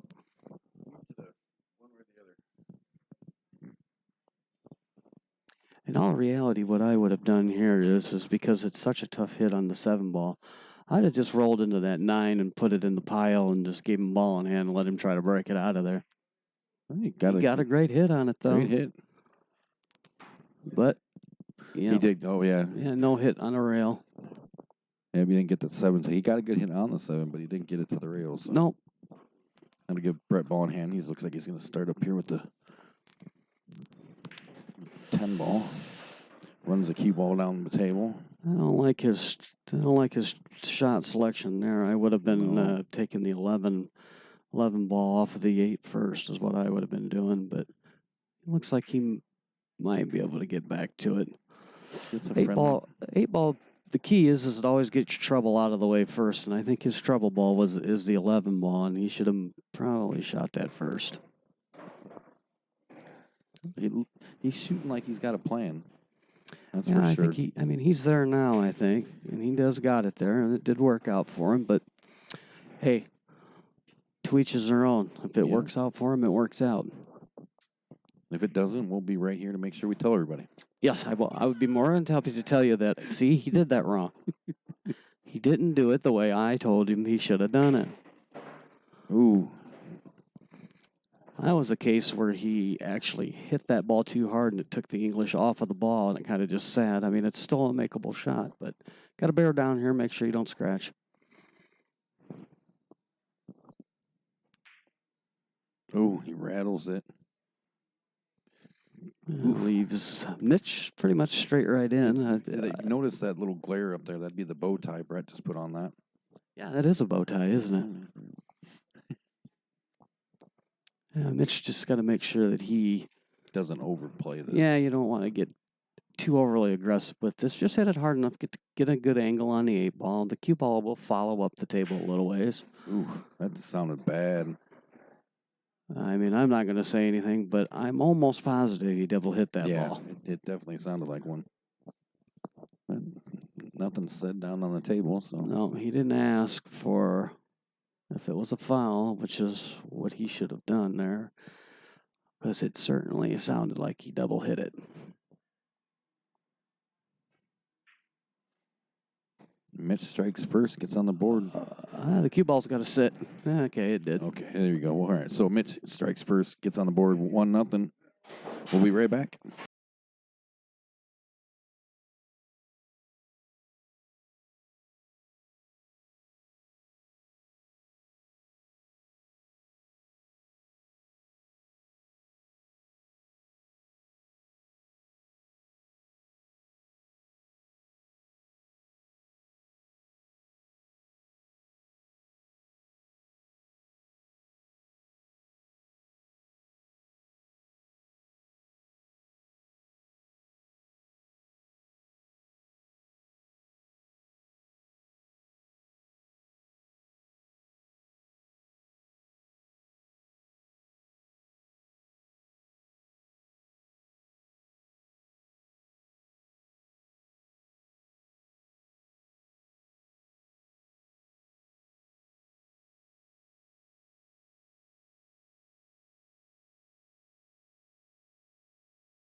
All right, so here we go. Rack 2 of this set. Mitch is up 1-0. We're still playing winter break. So, see if they fare a little better here. Nice break by Mitch. Pockets the ball. So he's going to come to an open table here. Nothing too terribly tied up. Got some stuff sitting in the pockets, and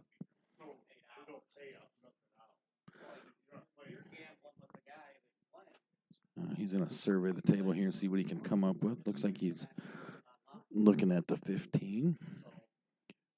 Plays the 15 nicely. Cue ball comes back across the table. Changes. Looks like he can get that 11 still. It looks like he was going to go after that. Uh-oh. Put a little mustard on that one. Brought it back around. He's going to end up giving Brett ball in hand there.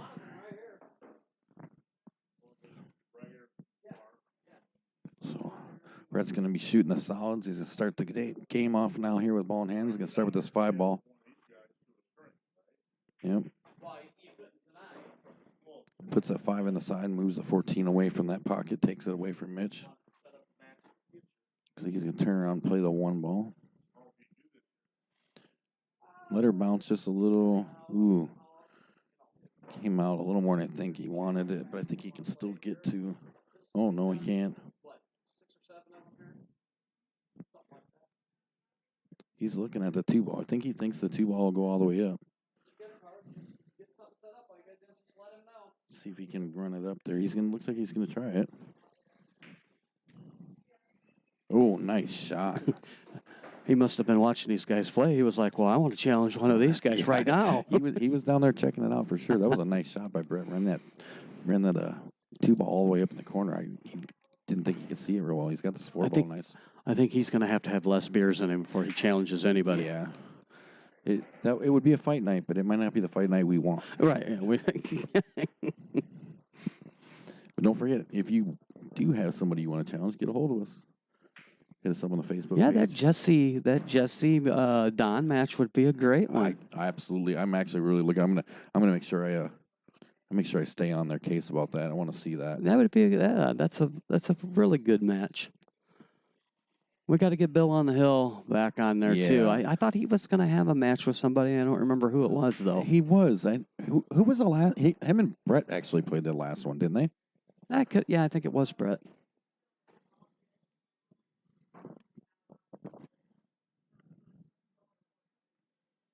His sons played one too.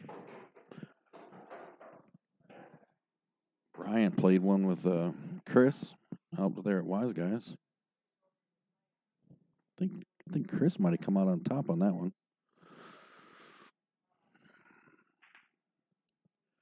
Brett strikes back. It's 1-1. Give me. Have to bear with me here. I'm checking Facebook posting. There you go. We'll be back in just a second.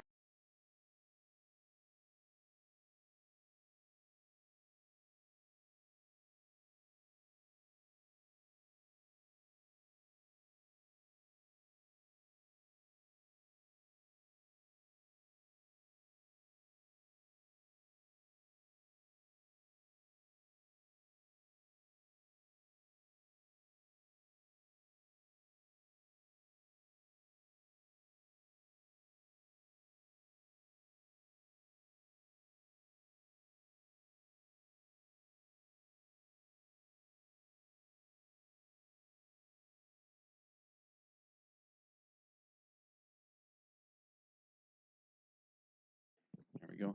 Here comes Brett now. 3rd rack of the set. It's 1-1. Now he has a little more luck in the 8-ball break as well. So now him and Mitch both have made a ball in the break and 8-ball. Oh, Hollywood's over here digging through some fight night pictures. Yeah, I'm trying to figure out. Well, I think if the match was set up between the Polish Pounder and the Bill on the Hill, I think the Polish Pounder would have to get some weight from Billy. Yeah, probably. Oh, let's rephrase that. He would ask for it. He would. Yeah, Don's always asking for weight. He's always asking for it. So. I mean, he could be playing Ray Charles and he'd ask for the 8-ball. No offense, Don, but you would. I don't know if you're out there listening, but yes, he definitely would. Sure of it. Brett's found himself in a spot. I haven't mentioned it yet. I don't know if anybody's seen it, but that is a pretty fancy shirt Brett's wearing there. I don't know if anybody's noticed it, but What is it? it's an awesome TNT shirt that we made for him and his boy when his boy went out. Oh, and yeah, played in that's the right, when it 9-ball went to championships Vegas. In Vegas. Yeah. Nobody ever gets me a shirt. No, you just got a super cool hat that has your name on it. Mine doesn't even have my name on it. Did I ever pay you for that? I think I did. Yeah, probably. And if I didn't, oh well. If you didn't, you've had to put up with me enough. So. But no, I think you did. Long table on that 5. I believe I paid $30 to have my name put on the hat. Well, total for the name and the hat. The name on the hat was a little something special for me. Is that what it was? It was, because I'm such a nice guy.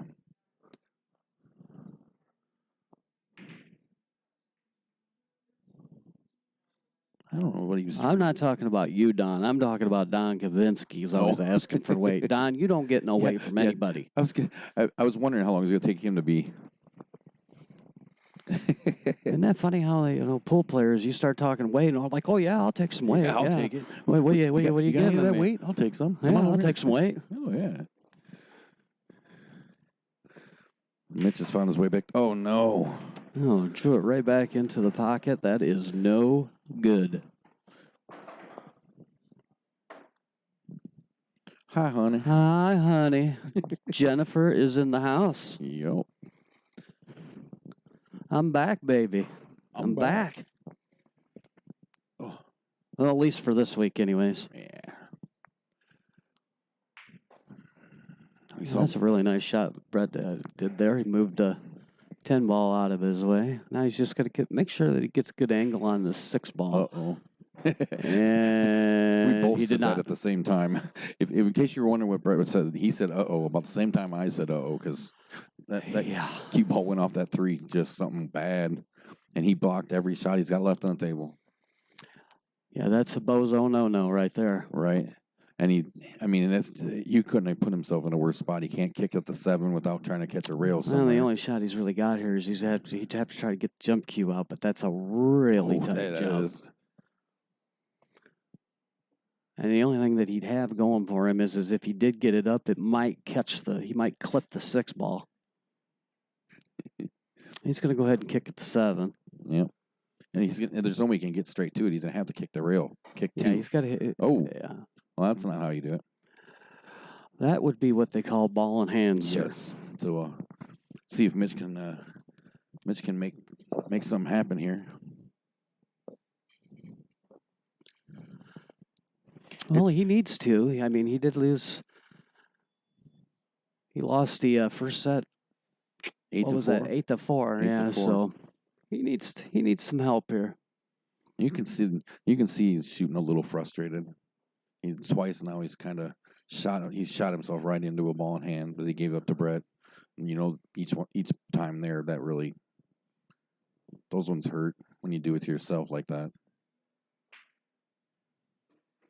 Nice shot on the 10 ball. You can always see he's got a good plan when he goes up to the table because as he makes the shots, and he's got clean underwear. He does. Well, we hope. At least the part we can see is. The part that we can see is pretty clean, anyways. Yeah. He's gonna kill us when he hears this later. Mitch's mom, yes, he's wearing clean underwear. Oh, well, it may not be anymore. Well, right there that's just from rushing a little bit. He's going to have to learn to slow his game down, make sure that he, concentrates. Ooh, Brett didn't get what he wanted either. Brett didn't do himself any favors there. No.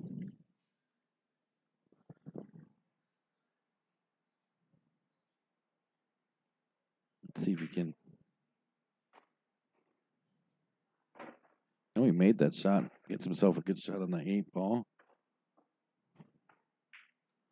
And puts it away. Goes up 2-1. So I'm going to do something here real quick if I can. I'm going to show you this shot here before we go to our break. This is a shot Timmy Bly sent to me. Oh, that's not it. I got the wrong one. No, you get to watch this promo. I'll do it on the next break. 2-1, Brett. I'll be right back.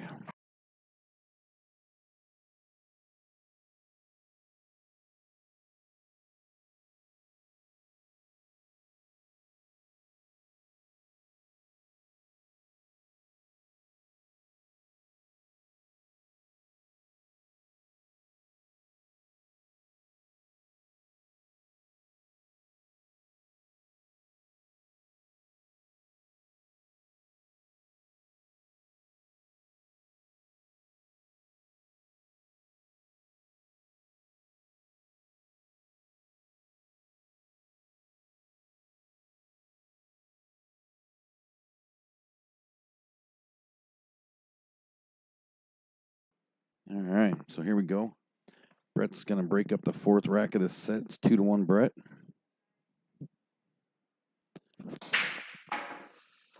Ah, Huh. 2 racks in a row. He's made a break, ball and a break. Yeah, the only trouble ball here is the 15 and the 4 is tied up, so he's got to make a decision on what he's going to take here, and he's going to have to be working for that 15 and that 4 ball that's tied up over there in a rail, and if he can solve that problem, he can solve this rack.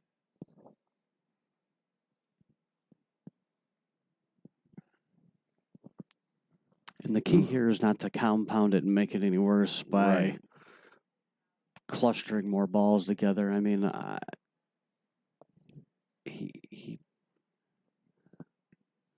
really honestly think his shot is cutting the 9 down in the corner, but he's going to take solids. I would have taken stripes here. And I think he thought he could get over and get that 4. Yeah, which I mean, it's not a bad decision either, but he's just the problem with a lot of amateur pool players in 8-ball. They have no problems pocketing the balls. Its problem is when you get down to that last ball, that's your trouble ball, and they can't get at it. Right. And that's how you lose games in 8-ball. It's this transition from one pocketed ball to the next. That's Now, just like that, he worked himself into the breakout shot, and that's perfect. Now all he's got to do is come back across the table, get to the 1, and he should be home free. He's still got that 7 up there, though. And I think he just solved that problem. Oh, yeah, that's... Key is here is just make sure you get good shape on the 1. Pretty big angle, though. What you do is you hit this with a little right-hand spin and just kind of kill it off the rail. Just about like so. Hit that a little firmer than what I would have, but now all he has to do is just hit this 1 ball, back it up about 6 inches, and play the 8 in the corner. Or he can get down behind the 8 and probably play it back up in the other corner. See what he wants to do here. He's going to draw it back just like so. Oh, look at that. That'd be a break on a ball and a break. Shane Van Boning couldn't have done it better himself. And that run out, break and run, Brett goes up 3-1. And I forgot to switch over to show you guys that highlight, so I'll try to get it the next break. We'll be right back. Hang tight.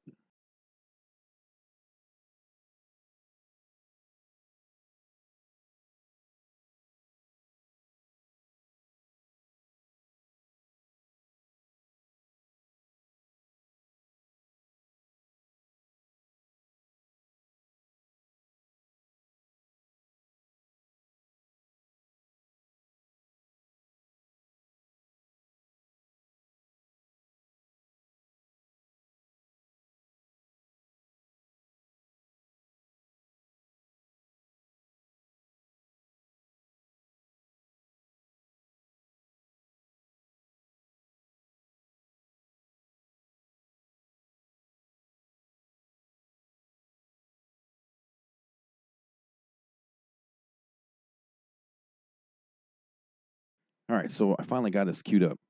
This is something, you'll see this again on the Off the Rail show. But this is, let me see if I can fix this here. Hold on. Bang. This was sent in to me by Timmy Bly. Some of you guys might recognize the name. You got part of the You Got Action team. He sent this to me. And you'll see it again on the Off the Rail show when we get it going. He was playing Scotch Devils with a partner. Shoes.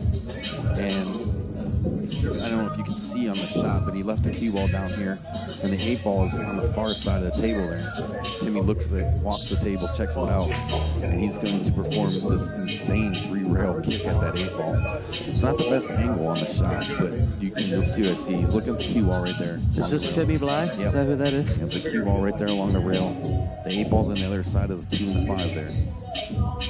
Oh, yeah, he 3-rail kicks it, right? Yeah, and his reaction is the best part of this. Wow. Beautiful shot. You can't go wrong with that. I mean, Happy birthday. Yeah. He just had a 21st birthday. Yes, he did. He just so if you're lurking on bar tables, you want to kind of watch out for that. Yeah. So here we go. Brett's getting ready to break up the. Timmy likes to get in people's back pockets. Oh yeah. I know he wants to get in mine, but he's going to have to wait. Uh-oh. Big monster break from Brett there and doesn't drop a ball. I know you probably haven't heard us say that yet tonight, but A lot of dry breaks. Like I said, this table's stingy. it is very, very stingy. So Mitch is going to find his way to the table, and it's not the prettiest. Not the prettiest, but You know, we need to get a couple of females in a fight night. we had, Chris has done 2. Has she? She did one with Bryant Lilly on a Sunday afternoon. And then her Yeah. and Brett did one at Froggies. Yeah, well, we need to get 2 ladies to get out here and get on the stream. Oh, and then we had the glorious pleasure of watching Jenna whoop your ass. Oh, Jenna stomped a mud hole in me. We're close to a couple ladies playing each other. Yeah, she beat the tar out of me. she did not take it easy on you. That's for sure. No. You know, you think I'm her elder. You think she would have, showed me some respect and made it look like a game at least. But nope, she just went ahead and clobbered me. Yeah, just all but laid you on the ground and kicked you. Yeah, kicking a man wise down. Just my luck. Yeah. All right, Mitch is looking at the 6 ball in the side pocket here now. What he should be doing is rolling it down to the bottom rail and back up. Get shape on either the 3 ball or what is that? The 3 ball? Yep. He's going to the 1 ball. Yeah, I think I would have taken that 3 now when you had the chance. Yeah, he's supposed to play the 3 ball first, but he didn't. But once again, that's just the inexperience. Well, and I think he still has a chance to get shape on that 3 again. Well, he can get shape there, but he had it. Well, Right. why ruin a good thing? He was already there. Oh, And then he just hit the 8 ball. Oh no! And that is to answer your question why you shoot the 3 ball that's first. why you do it the way I told you to do it. Hollywood never lost a game behind the mic ever. Never, not one time. 4-1. Brett, we'll be right back.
And that we've seen that shot with Timmy Bly there. Now, see that should encourage you guys out there to, caption some tough shots on your phones and send it to us, and then we'll play it in between matches so There other you people go. can see it too. Absolutely, yeah.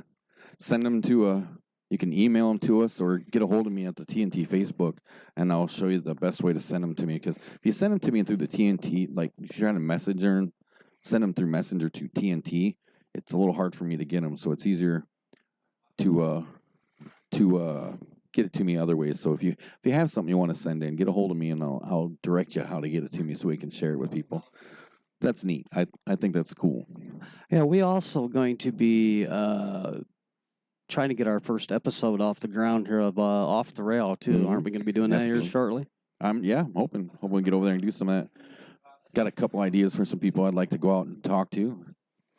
Yeah, we can always interview somebody, talk about leagues, talk about past tournaments over the week. I mean, we got some good tournaments and stuff coming up that we'll be able to talk about. Yeah. Hopefully. Leagues, winter leagues are about to end on Thursday nights. They're getting close, so that'll be, we could be talking about that. League Dixon City League is getting ready to start their end of the season tournament. Correct. Their teams are getting ready to battle it out here for about I think it's think it's right around 3 or 4 weeks. They'll be battling out in their city tournament. So yeah, our little off the rails show we should have plenty to talk about. Oh, absolutely. And that's the point. We want to give the coverage to the sport that it deserves. You know, I don't know about you, but I'm getting tired of flipping on ESPN in the middle of the night and watching cornhole or axe throwing. That is just ridiculous. Yeah, and what's amazing is you get on ESPN and you'll see these guys playing darts, and just see the thousands of people that'll come and watch two people throw darts.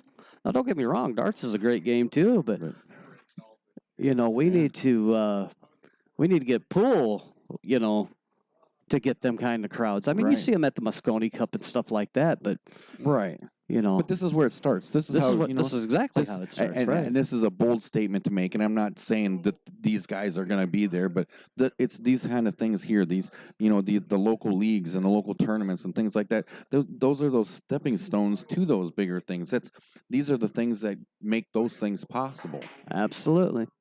So they need their credit. We got to give them credit where it's due. Mitch catches himself a little situation there, and Brett's gonna find his way back to the table. I'm trying to dig up. I have another one. Ooh, Jen wants to fight night somebody. Who? My wife. Oh, well, who would be a good game for Jen? Her and Amanda would be a good matchup. Yeah, let's get her and Amanda to play. Her and Amanda would be a good matchup. Tell her to call Amanda. Or how about Stout, Amber? She's calling me. Oh yeah, her and Amber. That'd be good. She even calling out Jesse. I think Jennifer and Amber, or Jennifer and Amanda. Yeah, or Chris. She said she brought. Or Chris. Yeah. Those would be good matches. Or we could bring all four of them in and have a small mini tournament just between the four. Yeah. James's idea, the Scotch doubles match. That was something that would be an interesting fight night. Yeah, Scotch doubles. That'd be great. Yeah. Yeah, it doesn't always have to be a singles match. And I remember now that we were showing Timmy Bly's, 3-rail kick shot. I mean, Timmy Bly had also, I don't remember, it wasn't Timmy that was talking to me. I believe it was Sam Henderson's parents or his father or somebody. I can't remember who would come up to me and said that they would like to get the team of You Got Action to challenge one of the teams out here, and then we stream it. Yeah, that would be nice. So if we got anybody out there that would like to take their team on, let us know, because I know You Got Action. You can go to their page, and it's on Facebook, You Got Action. And them boys would like to get together and play somebody from out here, just a team versus team event. That'd be fun to watch. Those kids can play. Yeah. So it doesn't have to be singles. It can be Scotch doubles. It could be a team event. It can, there's all sorts of different combinations. We just want to stream the pool, and you guys figure out the game, and we'll just come and stream it. There you go. Brett just missed that 7 ball up in the top corner. Brings Mitch back to the table. He's going to start off with the 15. Comes back pretty nice for the 13.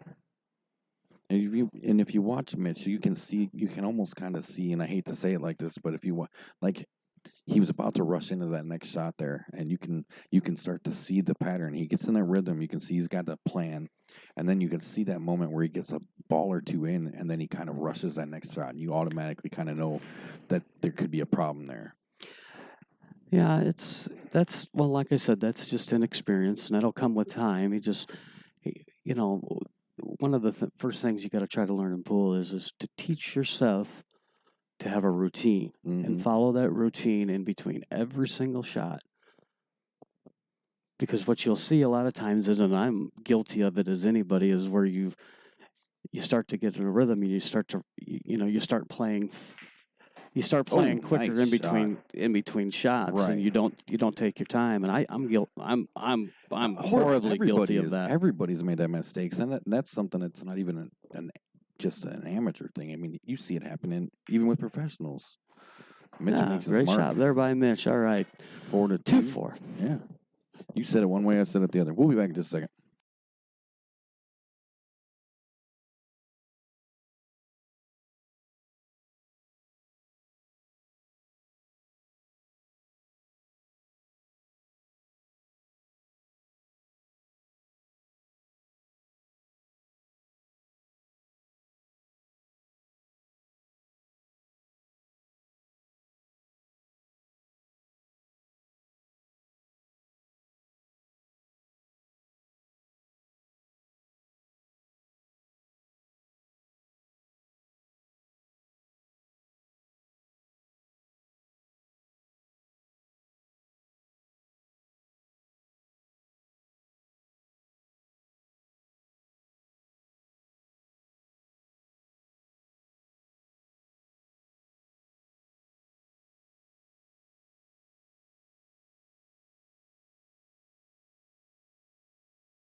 All right, so here we go.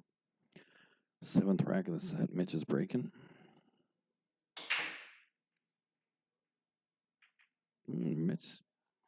Mitch gets struck with a no ball on the break. So it's going to bring Brett to the table here. We're live right here at Cardwell's in Rock Falls, 219 First Avenue for a TNT Fight Night. Brett Hopkins, Mitch Boles. Race to 8. We're playing 8-ball right now. First set was 10-ball race to 8. Brett won that one 8-4, and he finds himself up 2 games 4-2 now. Tries to pocket the 7-ball and misses. That's going to bring Mitch back to the table, the open table. We talked about those shots, and I know Hollywood mentioned it, but like I said, don't remind you again, don't forget, if you got a cool shot you shot on there, got a video of, get a hold of us at TNT, and we'll help you get it sent over to us, and we can share that shot with everyone, show them how awesome it was. Cool jump shots, neat rails, trick shots, something like that, anything you want. We're all about sharing the joy of the sport with as many people as we can, so bring it on. Mitch knuckling down, goes after the 12-ball. He's knuckling down. Did you say he's knuckling down? I hadn't said it yet. I figured I had to get it out there. What's the got to put some funk on it. Knuckle down, put some funk on it. But knuckle down, put some funk on it. We still got to get a T-shirt. We do. We got to get Jeremiah Easley to make a T-shirt that says "Knuckle down, put some funk on it." So Mitch is shooting at them stripes. He caught the 10-ball all the way up. Nice shot. Yeah, I'm not sure he can see the.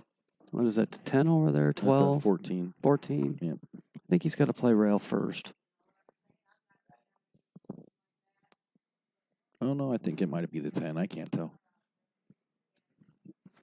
Well, we know it's a stripe. Yeah, we do know that, stripe, correct? Yeah. It's one of his. Okay. All right.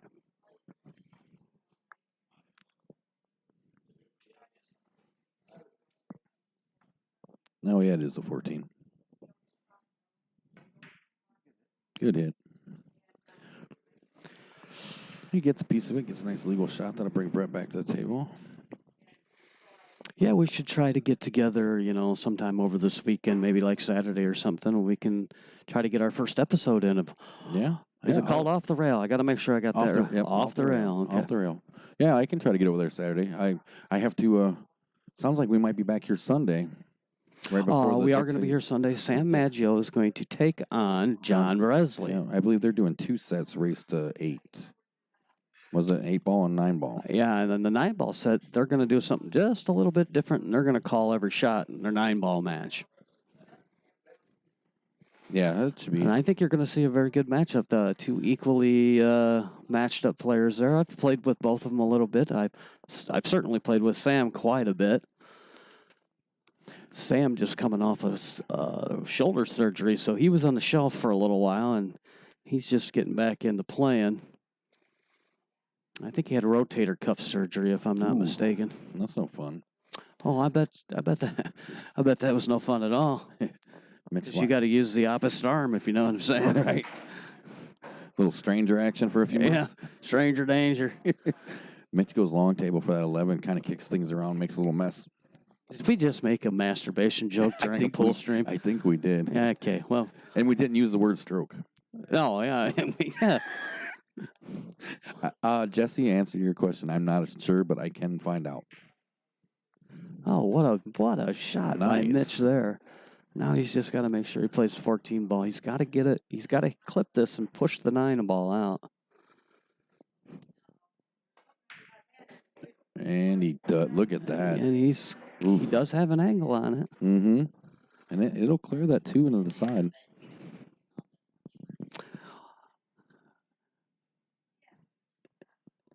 You can do this. This is just tricky because he's got to play that in the side pocket, and he has got a really bad angle at it.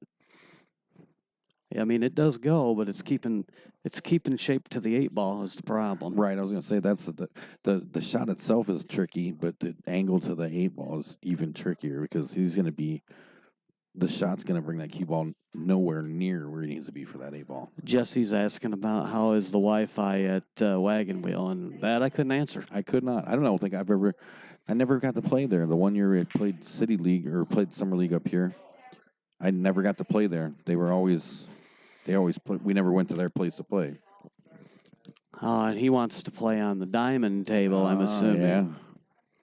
I see.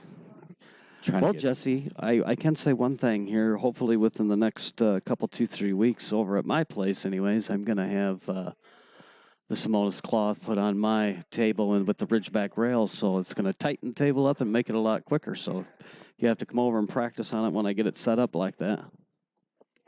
You going to do anything in their pockets? Yeah, when you put the other rails on it, it'll tighten up the pockets. James, don't take this the wrong way, but that couldn't be a more true statement said by the perfect person. Yeah, that's a statement that Joe Rogan. Yes, it was Joe Rogan when he was doing his impersonation of Earl Strickland when he said, "Pool is a beautiful game played by ugly people." You see Mitch is trying to figure out this 9-ball, and Brett's got stuff all over the place, just littering the table, making it even harder than it already is. If you ever get a chance, go see that Joe Rogan impersonation that he does of Earl Strickland. It's as funny as it gets. I'm very happy to hear that, by the way, Don. I'm looking forward to it. Make sure you guys let us know what's going on. Oh, nice try. Just missed that bank, so it brings Brett back to the table. So who's this right here? I mean, I can't say that word, but my poo and put the hashtag you got action. I'm not sure. I'm gonna go on a limb and say that maybe someone related to that. I'd like to know whoever that is. Well, we can say that. Why you say we can't say that? I don't know. We're designated not for children on YouTube, so we can say it. We can say shit. We can say shit. It says my shit on there. Hashtag you got action. Hashtag you got action. So I know, is that somebody on the team, or are you talking trash about their team, or what do we got going on here? Let's clarify. Yeah, let's clarify. Got to know where we're going with this. Oof. But like I said, the team you got action. They are definitely looking for another team from our area to play them. Equally matched. I mean, I think all of them guys are, high-end open players, couple advanced players on their team. Brett played a mean little safety here on on Mitch. He's got him tied up behind that 8-ball. 9 balls away at the top of the table over there. Well, he does have a jump cue because I've seen him use it. Now that you mentioned, I do recall that. Yeah, he is telling him it was a nice shot, and he does got him hooked up pretty good. The problem is with getting the jump cue out here, he's not only got to jump the 8-ball, but he's got to jump part of the 6 also, and I think he's making the right decision by kicking at it. Right. March. What a shot! Wow. And that's why you play the game right there. Wow. We didn't even have to have them send that one in. That was a beautiful shot. 4-3. See, now we got something to replay next time we do a stream, because that was a shot, folks. That was a shot. We're going to show you some Kaylee information here. We'll be right back. 4-3. Brett up 1 game.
All right, we're back. It's 4-3. Brett Hopkins still has the lead. Mitch is breaking.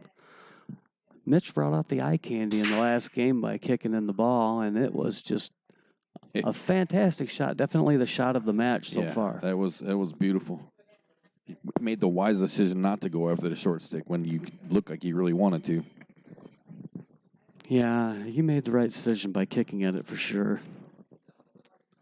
And that's the problem with, people start to learn how to use that jump cue, and they think that they should be jumping at every shot. When in all reality, you should learn how to kick at balls and stuff like that. Right. That the jump cue is a last resort.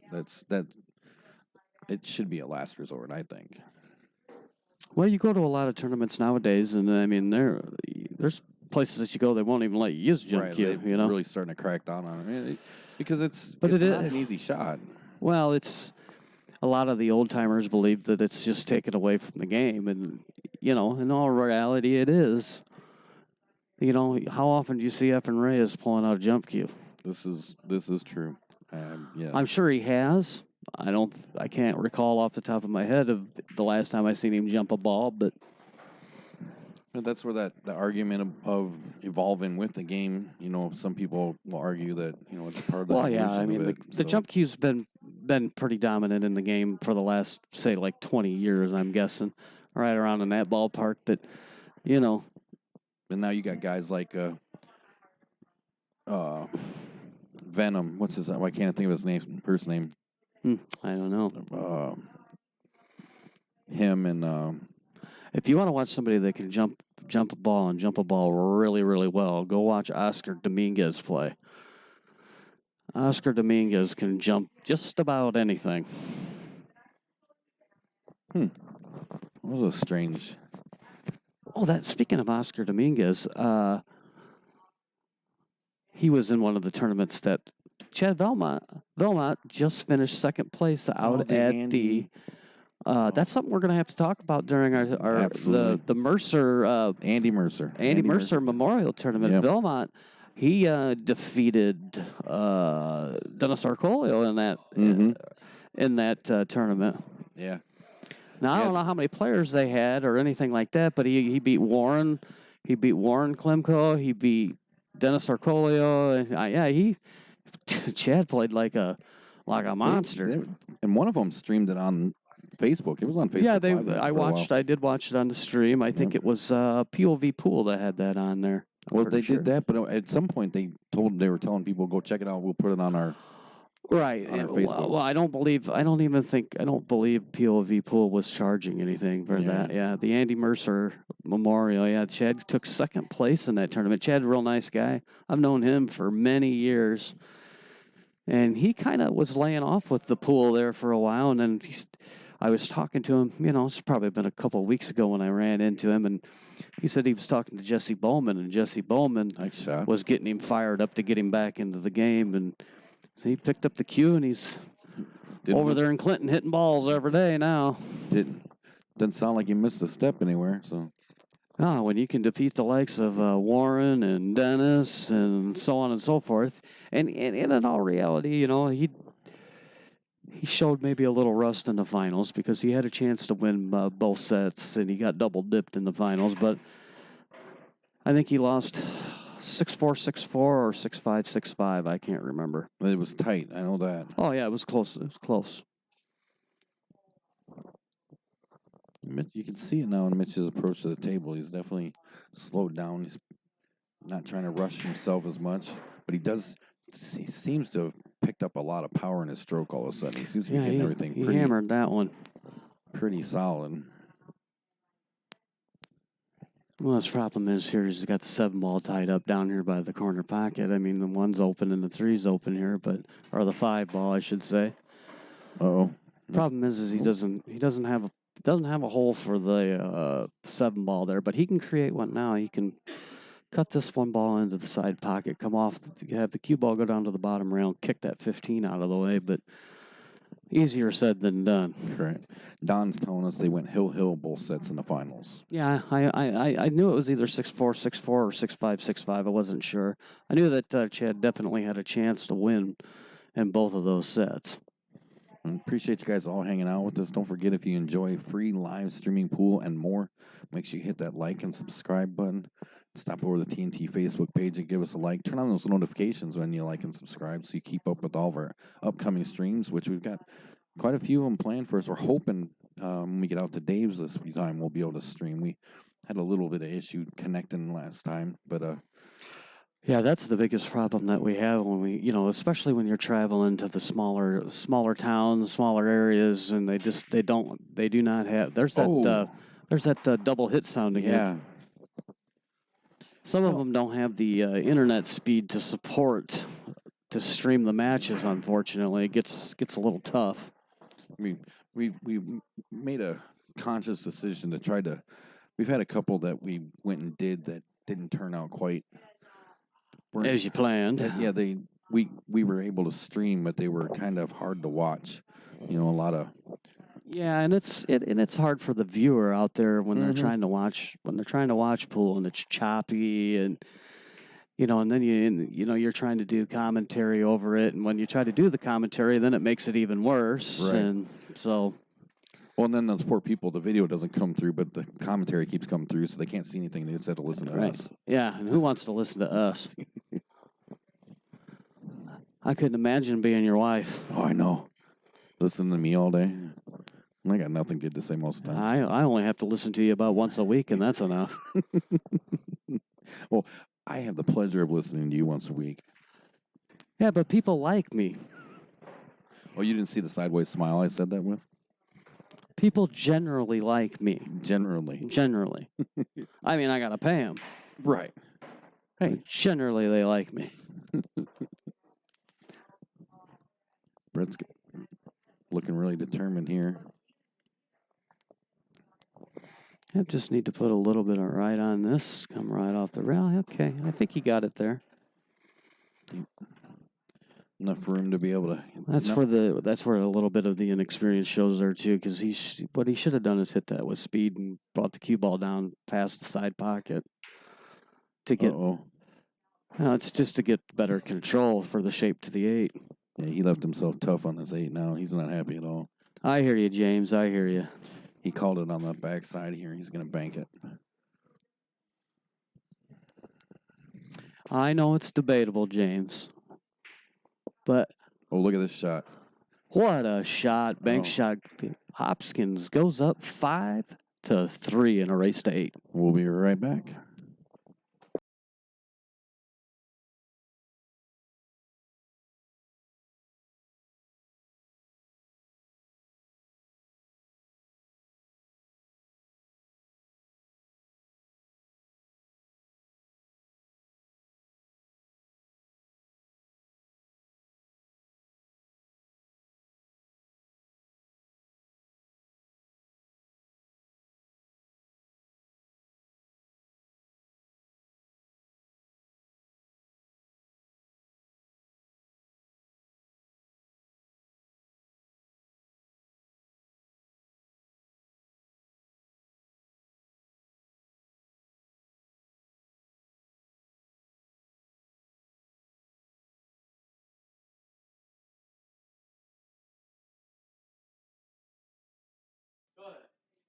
All right, here we go. Brett's stepping up to break the go over. There we go. Sorry, talking to my buttons. They weren't cooperating. Oh, Oh, you hit him a ton, but nothing went in. yeah. Table was teasing him a little bit. The couple racks that he got one in. We were talking about some grudge matches earlier. I'd like to see that. I'd like to see a rematch with Goodman and Adam Thomas. Yeah. I think that'd be interesting to see. That was a really good match. It was a lot of fun to watch. Oh yeah, they're two really good pool players. Mm-hmm. But that would be an interesting match to see again. I'm a little bummed out that the I'm going to say it because I know he's watching, but I'm a little bummed out that the Brashnauer Carrillo rematch didn't happen. Yeah, I'm not sure what happened with that. James, what happened with that, buddy? Yeah, James, you want to share some insight on that? Yeah, they were going to play, and then I never did hear anything more about it. But I will say this: it did lead us to a pretty good one between Mr. Carrillo and Mr. Fridley. Don, I'm going to try to get that stuff by the end of the month. I've been dealing with some other issues, which I'm sure you know of, and I just haven't had the time to spend to get the table back into the shape that I'd like to get it into. But I'm Nice hoping shot by Mitch there. by the end of next month, I'll have the felt and the new rails put on it.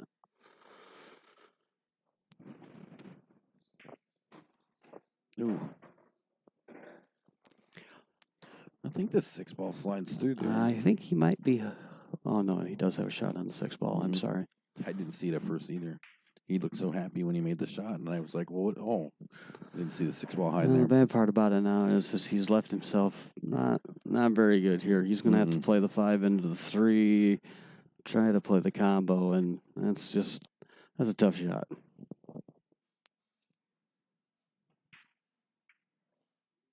And see, the key to that shot would have been to contact the 3 with the 5. Well, the key would have been not to have that shot at all. James, I would have tried to go that route. No, we believe you, James. Totally believe you. Brett's taking a look here. He's got some choices. He's looking at the 13 on the side. Yeah, definitely, Don. As some of you know, I've been just dealing with some health issues and trying to get that all straightened out. So, I'm working on it. Unfortunately, Pools had to take a back seat for a little while here while I try to get some personal issues straightened up.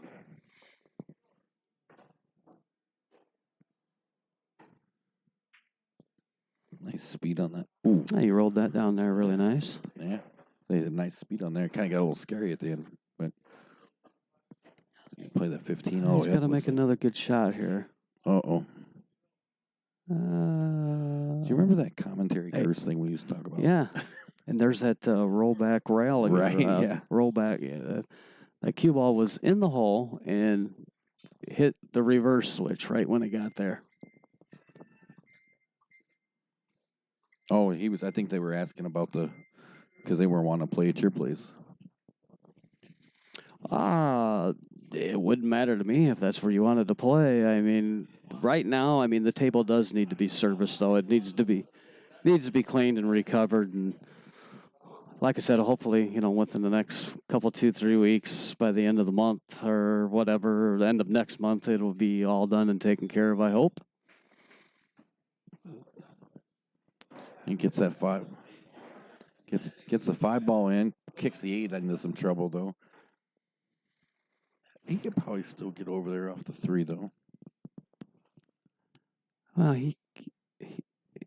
if he hits it properly, you can drag this. You can drag the cue ball over behind the 10 and get in on the 8, but he's not going to do that. The 8 might pass. He's playing for the bank shot, it looks to me like. Mm-hmm. And I can tell you right now, it doesn't go. No, I don't. He might thinks it goes, but it doesn't go. He had a better chance kicking at it. Yep. That's exactly what I knew would happen there. Yeah, I thought that was a little too close. Yeah, it was. What he could have done is he could have put a drag stroke on that, made the 3-ball, and drug the cue ball over behind the 10 to play the 8 back up in the corner pocket. But it's just not a shot that's in his repertoire yet. But practice makes perfect. Good shot of that nice shirt Brett's wearing there. Sorry. He's going to try to cut that 12. Pink said yes. Apparently Jennifer and Pink are going to play. Ooh. That'd be a good matchup. But well, we'll just leave that alone. I was going to say, when you asked her to play, she didn't know you were talking about pool, right? Just want to verify that. I mean, we could probably stream either or, but... Jesse, a good place to play and on a good table, if you didn't want to play at Cardwell's, we could always probably go down to the cooler and ask Renee what's a good day to come there and do a grudge match. That table is in really, really nice shape. or I believe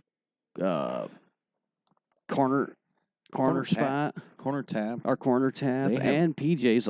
They both have brand new Those brand new valleys. They play a lot like a diamond. Yeah, they play really nice. So that'd be two options. I mean, they don't have the because he's looking for those pockets, but they're close.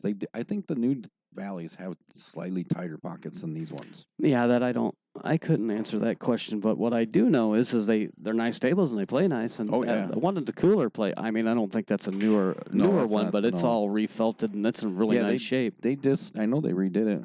Brett's looking to stretch this lead out. You're going up 6-3. Yep, good job there. We'll be right back.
All right, ball, and he made a ball on a break. There we go. How about that? He's got a 3-game lead now, 6-3 in a race to 8. We're playing 8-ball for this set. In the first set, Brett won 8-4, 10-ball. Brett's going. He's trying to run the table on him or pitch a no-hitter. Yeah, he's had one in this set earlier. He had a break and run. It's laid out pretty nicely. It's definitely a possibility. Yeah, Mitch is just off his game a little bit tonight, and Brett's, playing decent, playing steady, not making a lot of major mistakes, but, at this level you're going to see mistakes for sure, but, you can tell he's been working on his game. Nice he hit shot. that really nice. Yeah, he did. The key here is just to make sure that he gets to the 7, and what he should do is probably just stop it and play. Oh, Yeah, I wouldn't have done that, but hey, it might work out for him. If he can get the proper angle on it, he can come back out for the 7-ball. Or he can slow roll it down there. Yeah, he can still get her. Yeah, he can get it there. It's going to make the 8-ball a little tougher than you probably want, but just got to kill it over to the rail there. Nice. Play the 8 in the corner. Yeah. Just stay still and stroke it in. Yep. He breaking runs his way right to the hill. ERO. Yeah. He's on the hill. 7-3. Wow. Brett Hopkins. Nice shot.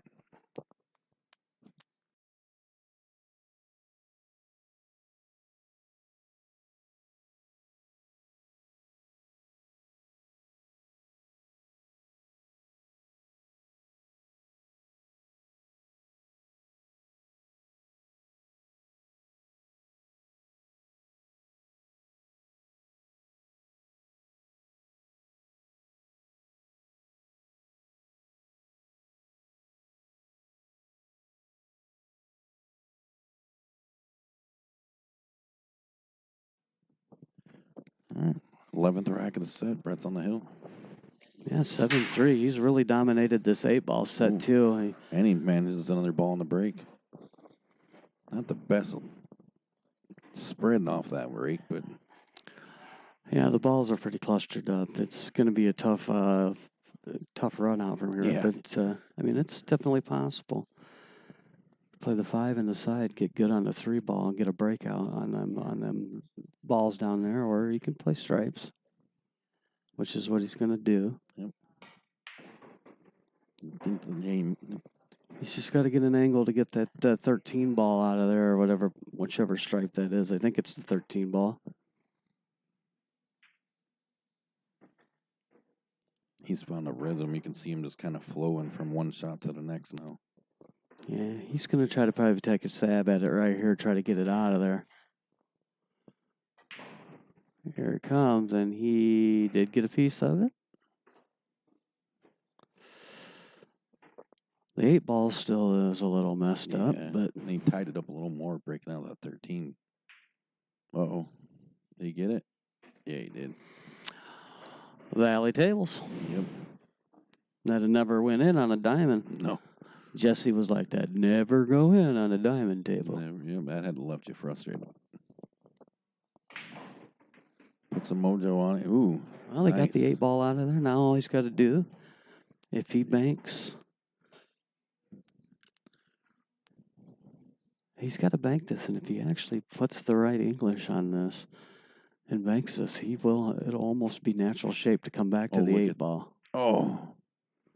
And he did have a shot on the 8.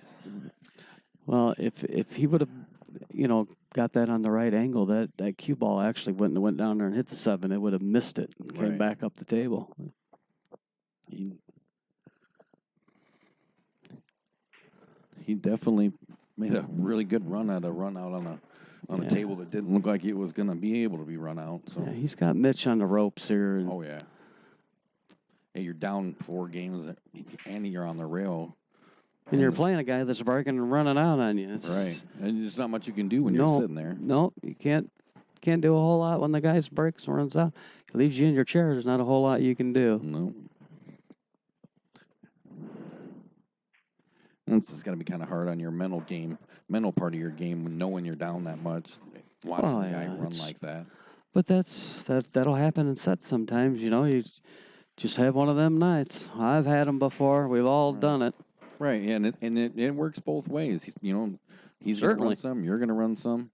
Now, in the winter break format, it's a little rougher there because he gets in that rhythm, starts running some, and you might never make it to the table. But yeah, that's true. He's playing pretty good shots right now, getting good shape.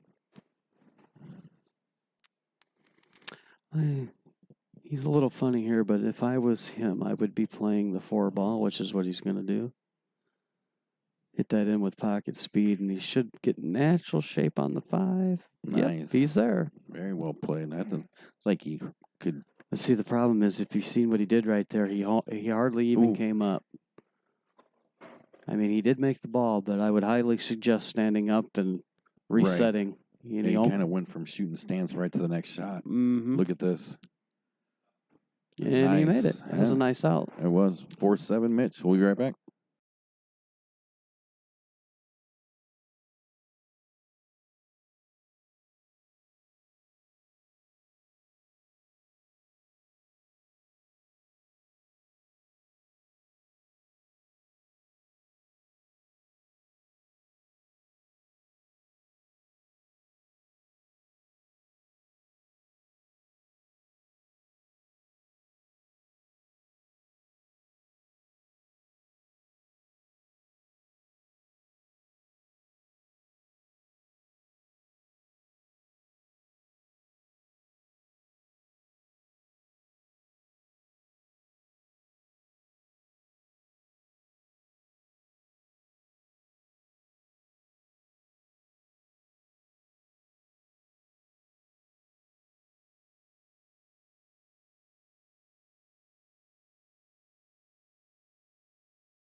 All right. Break, and I don't think he made anything. I did not hear anything. Brett's on the hill here, so Mitch has got his work cut out for him tonight. And being on the hill like that with that big 3-game lead, it gives Brett some options to play his game and not rush himself or put himself in any bad spots, really.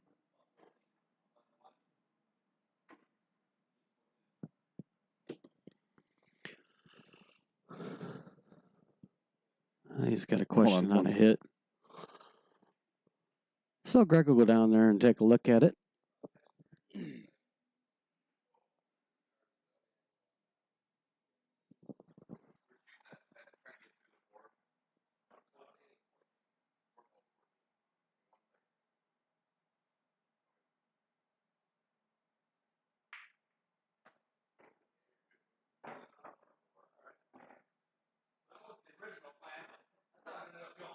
That's how it went.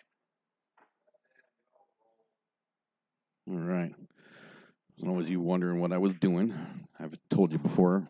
After Hollywood said something that we use video verification for shots, film it in slow motion. Yeah, you would think that, like at the big state tournaments and stuff like that, you'd see more of that, but we don't see it. You don't see it yet. No. I think before it's all done and said with, though, they're going to have to go to stuff like that. Have one referee just running around doing nothing but video and real tight shots. And I'll tell you from experience in our tournaments, we've done it in all of our tournaments, and people love it. It's well, there's no question. It takes human error out of it, and it really does. You got the technology. Why not use it?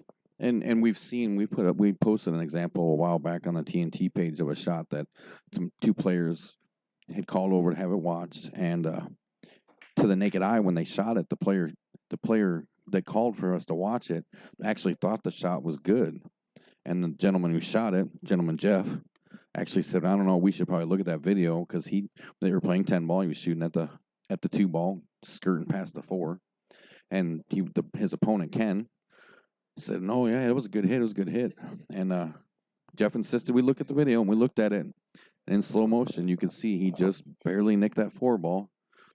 And, and that's why the technology's there, and Jeff's the kind of player that he don't want to rob nobody. No.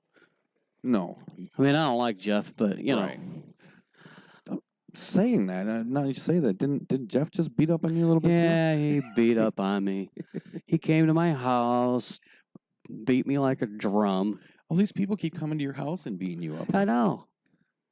No respect. No. You come to my house, that I should have some sort of advantage. Ooh. Jeff came over and beat me up. Sam Maggio came over and beat me up. Bill Lilly. Yeah, Bill Lilly beat me up. So which list is bigger, the people that come to your house and beat you up, or the list of people that come to your house that you beaten? I ain't beating anybody right now. I'm in a slump.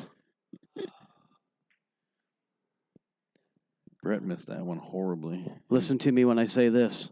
If Bill Lilly's beating me, I'm definitely in a slump. I'm in a slump if Bill on the hill is beating me. I hope he heard that. Well, I'm taking the under on we see something from him in a second. Well, he might beat me up. Now I might get beat up. Right. So Mitch found his way back to the table. He's got some work. He's going to try to cut the 1 ball into the corner. Definitely makeable, but he's turning the cue ball loose. Oh. Nice shot and a break. And the breakout. That was really nice. Yeah. That worked out fantastic for him. Yeah.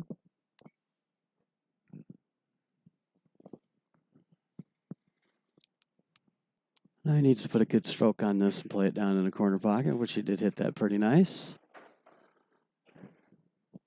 I mean, ideally, what he would have liked to have done is hit that in such a manner that he wouldn't be so close to the rail. Mm-hmm. But sometimes you just don't have that option. All right, very nice shot there. Now he's going to play the 4 in the corner. No, I have to ask, just because I think that 7 ball, I think I might have played and fouled it up more to put myself more straight on the 5 in the side. Well, yeah, you could have done that. But he chose a pretty good path. It looks like he's got a good chance. Oh, yeah, he used 11 for some breaks. Mm-hmm. This does play in the side, or he can play it in the corner, whichever he chooses. I think he said he's playing it all the way up. Yeah, that's probably. I mean, that's for the pocket's bigger that direction. Ooh. Oh. No, and he hung up on him. He oh. Well, what's that? Oh, he heard me. and I'm gonna have to make sure my doors are locked tonight. Unfortunately, he's shivering in Bill it. on the hill knows where I live. Brett's gonna cut the 11 over here. He's familiar with the neighborhood. Familiar. Left himself a decent angle on the 10 on the side to be able to play this 8. Brett's looking to shut this set out. Gets good shape on that He's 8. got Mitch on the ropes here. They're going to play one set of 9-ball race to 8 also, so stay tuned. Brett puts her away. I'm going to guess they might take a couple minute break here, so hang tight. Run to the little boys and girls room. Get yourself another drink, and we'll be back in just a few minutes. Appreciate you hanging out. We'll be back.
All right, here we go.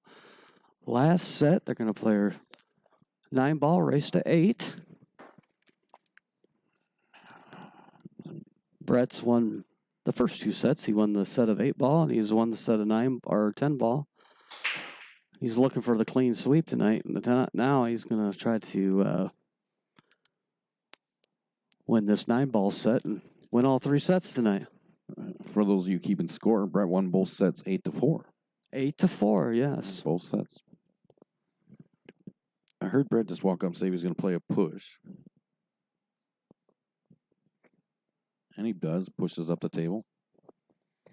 It might be a little kill for here, though, because Mitch might ride the 9 happy here and slam into it.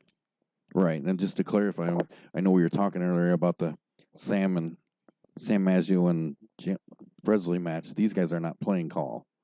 They are just... There's another guy that beat me up. Fredley's beat me up, too, lately.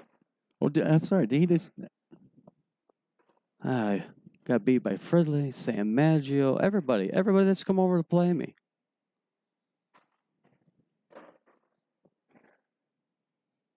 They're just not being very nice to you at your own house. Oh, I'm just easy money nowadays. It's just my luck. Just giving back. Oh, Mitch with a nice shot there. Got really nice shape on the 4-ball. Just come back across the table now for the 6. He's got the 5 up here. He hit that too hard, but it worked out for him. He's got the 5 up ball. Oh, I didn't see the 5. Well, he hit that perfect then. Never mind. Like I said, he hit it perfect. Absolutely perfect. The post was in the way. I couldn't see it. I suppose if I would have been looking at the screen that's right in front of my face, I would have noticed that it was there.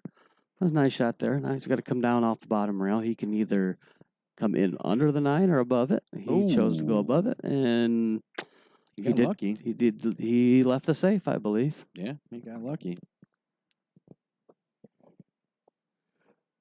He might be able to thread the needle here. I don't know. He's looking at it, but he doesn't like it.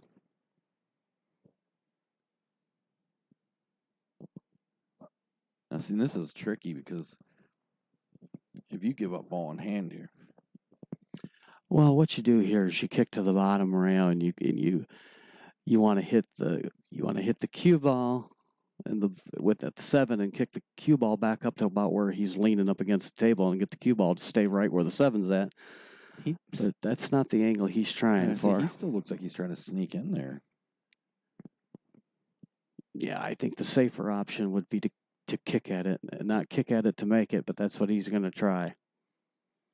That's not what I would do. But then again, everybody's been beating me, so what do I know? Right. It's a good hit, but he doesn't leave it out there. Mitch has got a shot here. You know, Mitch Nothing easy about this. No. I mean, he can stop it right where the 7-ball is, maybe, and play the 8 down here in the corner, or he can roll it up past there and try to play the carom shot. Right. My money's on trying to get out early. Oh, look at this. Look at this. Look at this. You gonna get lucky? Oh. 7-ball said, Nope. No, sir. He says, I've watched you shoot today, sir. This is all the luck you have. He can get it. And he does. Uh-oh. That doesn't look good. You just got to bear down here. And I mean, that's not a very good angle to be playing this particular combination shot, but I mean, definitely makeable. He got to try it. It's there, and there's not much else you can do. And he puts it away. Yep. Goes up 1-0. Be right back.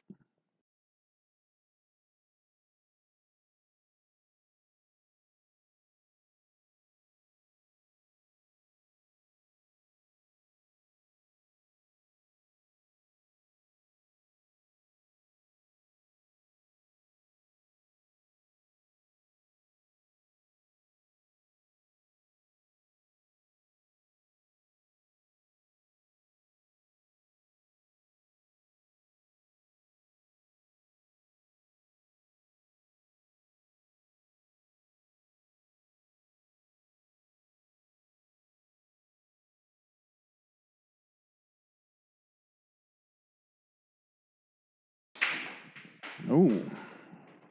Back at it. Brett breaks the second rack of the set. Gets a little crazy. Sends the cue ball flying. That's how you get black eyes in pool right there. Right. Luckily, nobody was sitting in the cheap seats.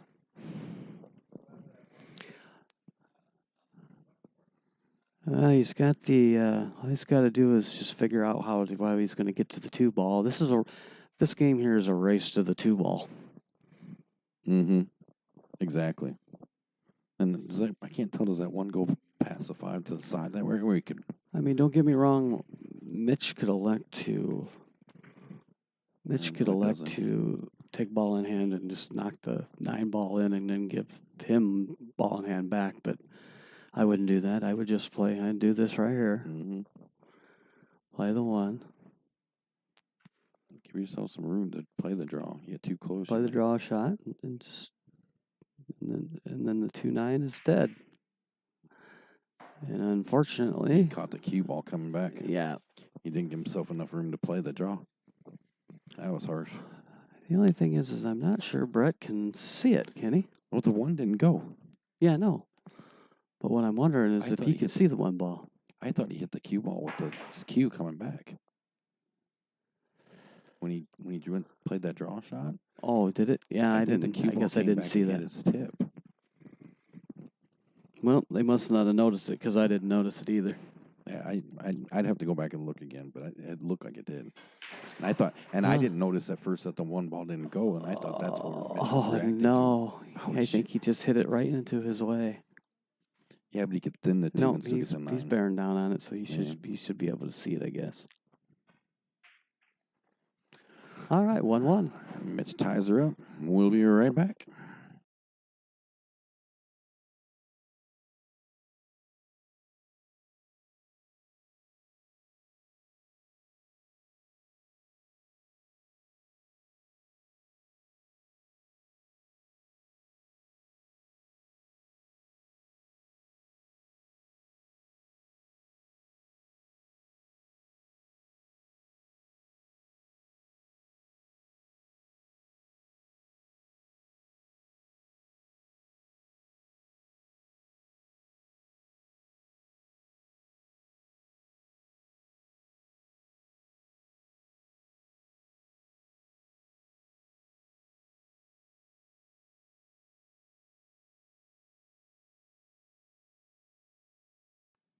All right. Here we go. All tied up 1-1 to rack the set. Mitch is going to break it up. Nice break. 7-ball comes up in the top corner there. It'll keep Mitch at the table. He's got a shot at the 1. Looks like 2-ball. Looks like it'll probably go. Nice shot on the 1 all the way down the rail. I'm pretty sure it looks like the 2 goes past this 3. Ooh. And he gets a little big on it. Doesn't work out for him. Thank you, sir.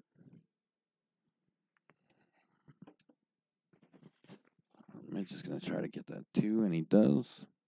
Unfortunately, he hides a 3-ball from himself. Yeah, the key here is try to.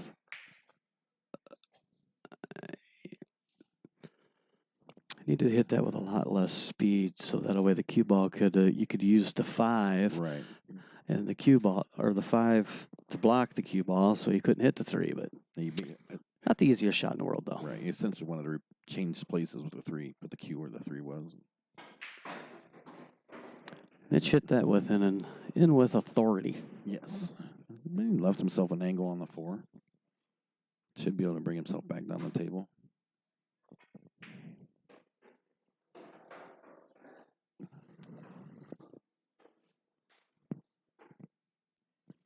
I appreciate you guys hanging out with us. Don't forget, if you enjoy free live streaming pool and more and want to see more, make sure you hit that like and subscribe button. Click on the bell and turn on your notifications. Check out the links in our description. Stop by and say hi to us at the Facebook page. Might see a ride on the 9-ball here. Ooh. I'm not sure what he was doing there. Yeah, that's... Whatever it was, it didn't work. It'd be a I'm going to go with an epic fail on that shot right there. It'd be an interesting one to go down to the floor and talk to him and see what he was thinking. But Yeah, I'm not sure what he was thinking. Mitch is looking pretty good to get out here. Yeah, if all he has to do is just hit this, stop it right there where the 6 ball is at. And he, that didn't happen? Nope. That did not go the way he was hoping it would. No. No. Not the ideal outcome. Well, he went for the gusto, and round where she goes, or she stops, nobody knows. Unfortunately, left the Brett a shot here. Yeah. Didn't make it as tough on him as he probably would have liked to. Ooh. Oh, Brett's looking to go up 2-1 here. Not doing himself a lot of favors. 2-1 Brett. We'll be back in just a second. Check out this information. How you can get a hold of Kaylee Hellberg over, I probably butchered her name, and I'm sorry, Kaylee, over at the Illinois Valley ACS West. Find some games for you over in that area.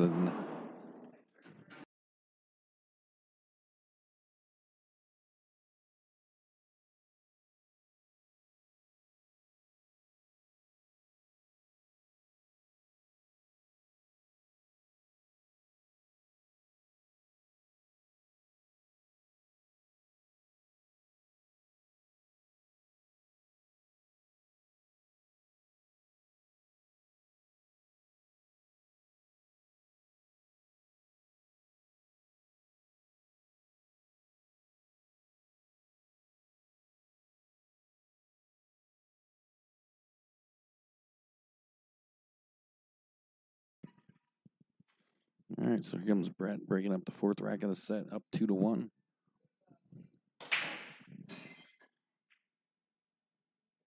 Another dry break. It's going to bring Mitch to the table. Cue ball, it's in a tough spot here. Kind of tied up behind the 4 ball, not real clean shot at the woman. Wouldn't be surprised if we see a push here.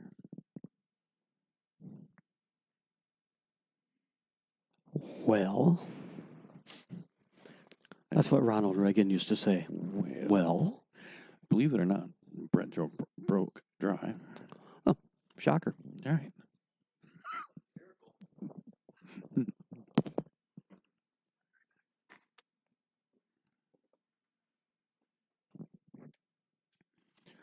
Mitch is contemplating his options here. Does decide to go with the push.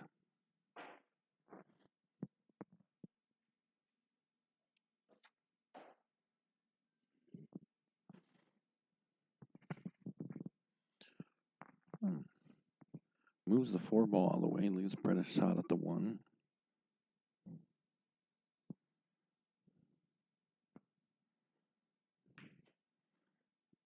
Oh, nice. Done. Gets her down in that bottom quarter and gets good shape on that 2 ball.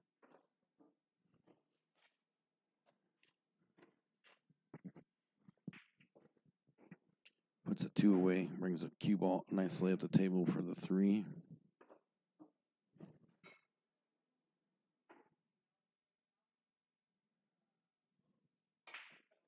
Oh, tries to force it home, doesn't work, and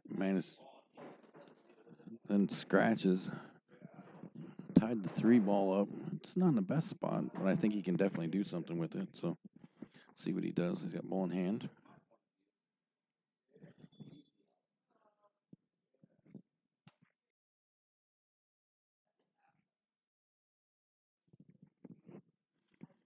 Looks like Mitch is choosing to go with the combination here, 3-5. Oof. He does it, but does not do himself any favors and leaves himself right on top of this 3 ball. Real tough spot. He's going to have to jack up, and turns out horrible for him. Going to bring Brett back to the table with ball in hand.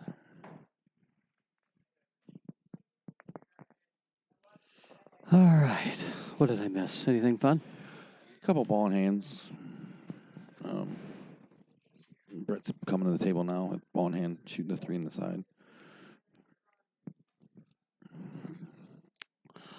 So what do we got here on these posters? The TNT. This is for the Oh, the TNT Tournament Leagues, Rock Falls Sterling Doubles Leagues. Player information meeting Wednesday, March 4th, 6 p.m. right here at Cardwell's.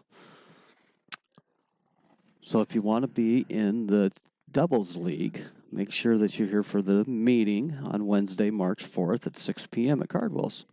We got 3 teams signed up for the Rock Falls division. Right now, we need 6 to get it going. The Dixon League's all set up. We've got 6 teams signed up for that, and a few more we're just waiting to sign up at the meeting. So what it is you can have Rock Falls Sterling Dixon? Is that what you're trying to do? Well, Dixon will play Dixon teams. Yeah. They won't travel to Sterling or Rock Falls. Okay. Dixon will play Dixon teams, and Rock Falls teams will play Rock Falls teams. And during the course of the season, they'll play for regular league points, as you would in a league. And then have a Tri-City championship of some sort. Right. It'll. We're going to start it off. We're listing at Rock Falls Sterling just to kind of because that's the same area that the leagues up here cover. So Okay, we're going I to call gotcha. it. I think we're.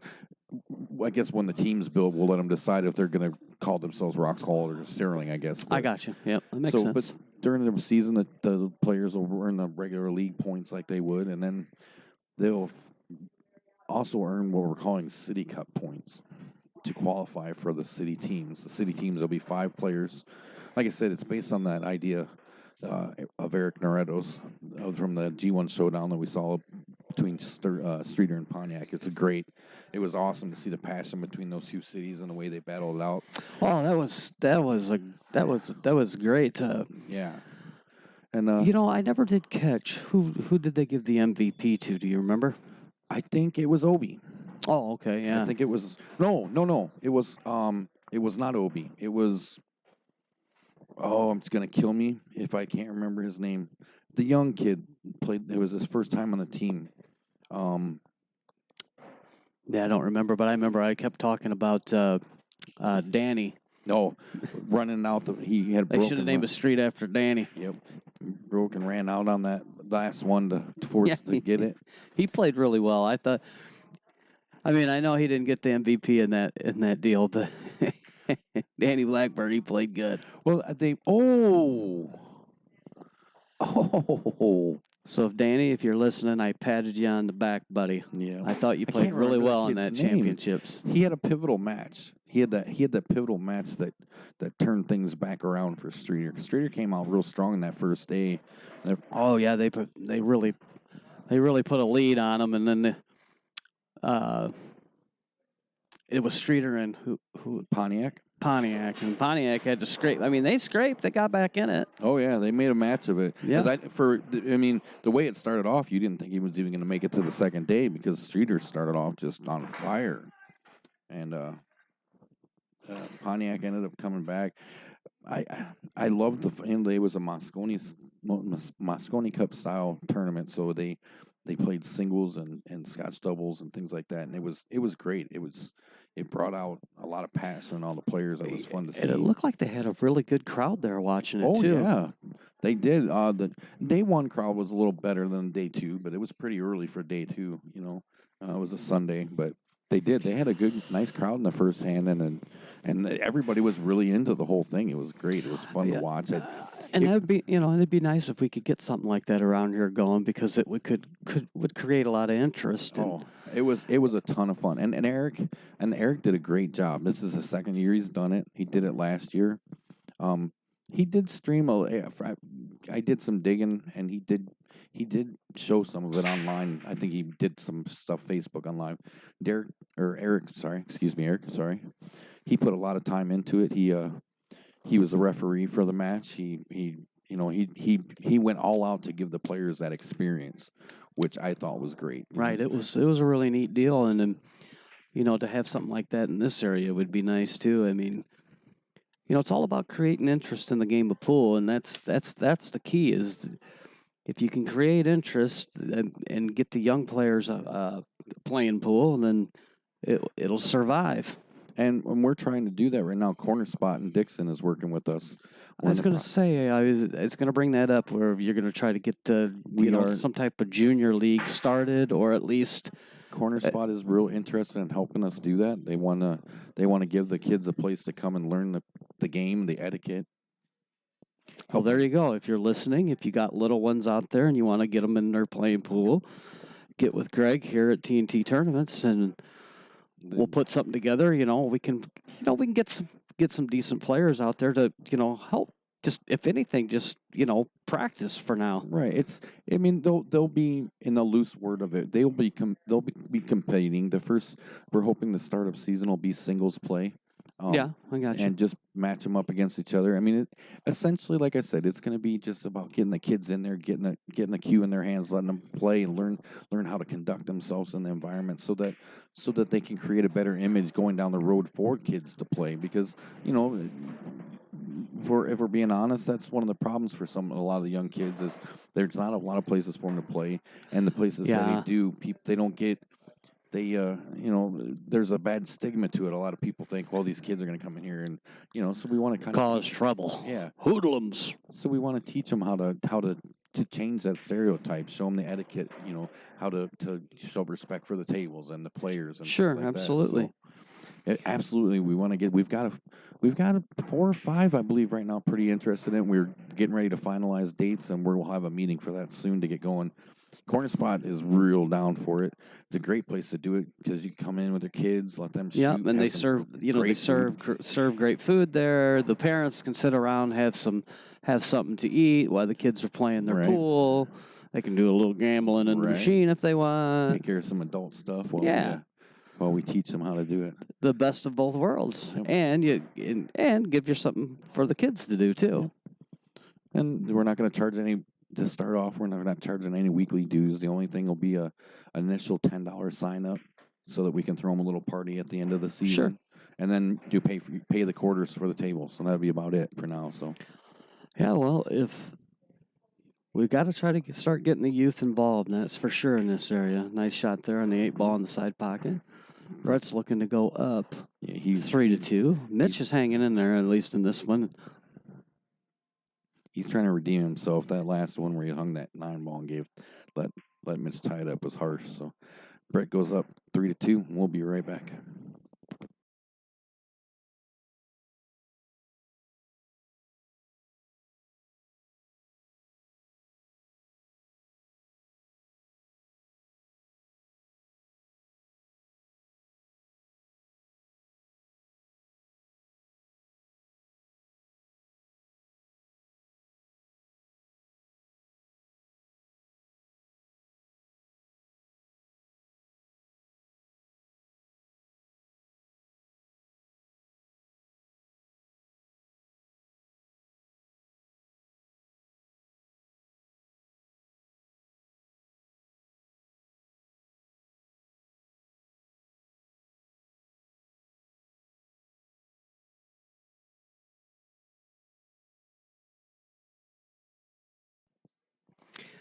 All right, here we go. 6 rack. Hit that one like a ton of bricks. Yeah. Brett says, you're going to go. He's going to make a ball. He was bound and determined that he was going to make a ball, and he did. I think he was definitely tired of not making them. Yeah, this table's definitely just not conducive to making balls on the break, that's for sure. It's something I think if you go back and look at all the fight nights and things we've done here, it's plagued everybody it's played on. Oh, yeah. When Mike and Adam played, they were using a magic rack too, and not making a ball. And that's actually probably harder to not make a ball than it is to miss a ball. It's just one of them things. It's usually with the magic rack, the wing ball goes in almost every time. And they weren't even doing that. Brett tucked that 2-ball up on the rail, or just about on the rail behind the 5 there. So, I can't really tell if it's... Well, what he needs to do is just touch the paint on this 2-ball and get the cue ball back over on the other rail, on the opposite rail. Yeah, use the 5 as a blocker. Yeah, tuck it in there a little more. But it's not the easiest shot to do for the more inexperienced players, because that's usually what they do right there. Mm-hmm. I get lucky. No. Nope. Brett could choose to go for the ride. Let's see what he does here. Nope, he chose to try to play safe and didn't quite get there. Nope. Oh, yeah, he might have. You know what? Now that I'm looking at it, he is going to have to kick it at least at the bottom rail. Well, that was He strange. touched the paint on that one. Yeah. And as you can see, Mitch's girlfriend's real interested in the match. It's riveting. It tired her out. Yeah, she's tuckered out over there.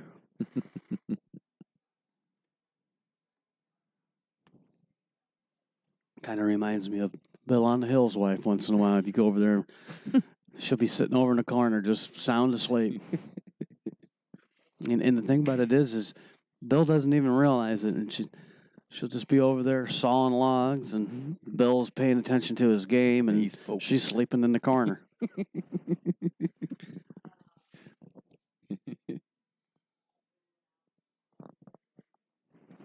But you gotta give them women credit. You know, they got a guy that likes to play the pool, and they know it, and they'll come and support him. Yep. Whether they're sleeping or not is the question. You know, it's questionable, but at least they're there. Send that fan mail to Hollywood at. Yeah. Yeah.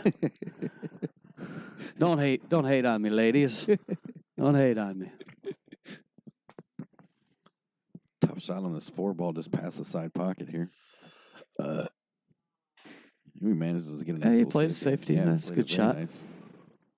Holy, look who just walked in the door. There's a name we didn't mention in the fight night. Oh, yeah, that would be a good fight night, too. That would be a good fight night. Maria and who? Maria and who? Angie DeLatel. Angie Diatel would be, Oh. yeah, that'd be a good matchup. That'd be a good one. You and Angie. Yeah. DeLatel. Yeah. Oh.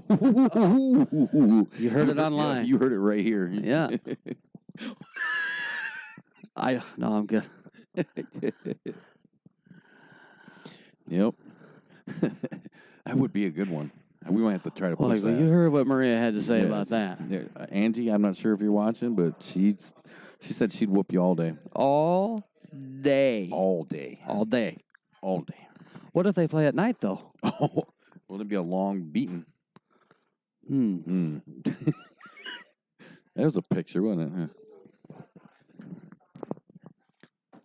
Brett's safety backfired a little bit on him there. Oh, Mitch has just got to put a good stroke on this, get it back down to the 6 ball, get a decent angle at it, and he didn't. Whoa. He's just out of sorts. Oh. He's going to get lucky with the safety here, though. Excuse me. Now, what Brett should be doing is he should be kicking one rail at it, that direction that he's lined up right there. Hit it just below the side pocket. Then it'll go right up there, just like a so. Look at this. And he, Oh. Oh, goodness. that was a great try. That pocket has been brutal all night. We've seen more balls hang up in that pocket tonight than. Tightest pocket, Whiteside County. Yep. Wow. Mitch plays it nicely, comes back. Yeah, down Mitch to hit the that 6. with really nice speed, left a decent angle on it, come back up, play it in the side pocket if he wants. He caught the 9 ball on the way out, but see how he gets in a hurry there once in a while? Yeah. I don't like how he does that. Skips around to that shot real Yeah, fast. He needs to get, I mean, it works out for him, but that's how you miss shots right there. Right. You get That's to, breaking that rhythm. That's breaking that rhythm yep. that we were talking about. oh, Uh-oh. and then he, Oh. And not only missed, but he fouled. that's ball in hand. Yeah, but I don't think he's going to take it. It's 4-2 Brett. We'll be right back.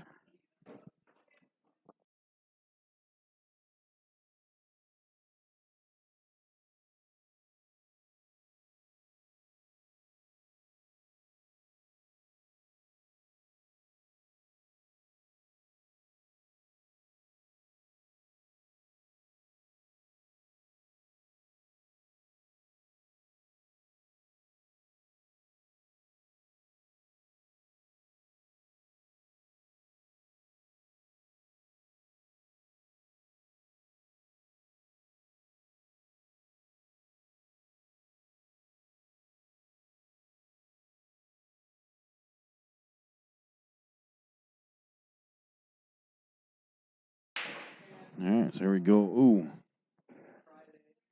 Big break from Brett, but he scratches in the side there. That's going to bring Mitch to the table with ball in hand. Oop. He's going to survey the table. One ball sitting up here in the top corner. Two ball is down on the side rail here. Uh-oh. I think he shot himself in the foot. Pockets that one ball, draws the cue ball into the back corner. So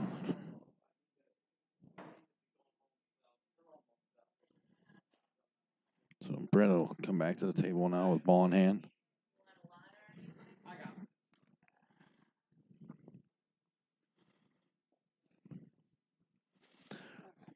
Brett broke and scratched. Mitch came to the table with ball in hand, shot the one in the corner and scratched. That will happen. Brett might have pulled it a little too far.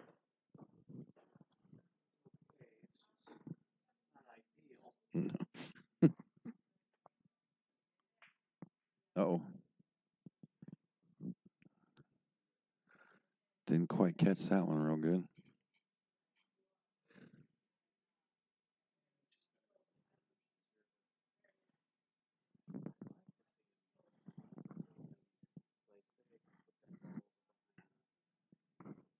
Five ball over there, but let's see what he does here.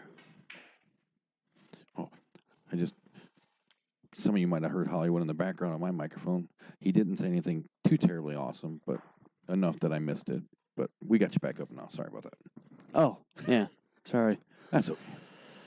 I don't really say anything too awfully important anyways these days.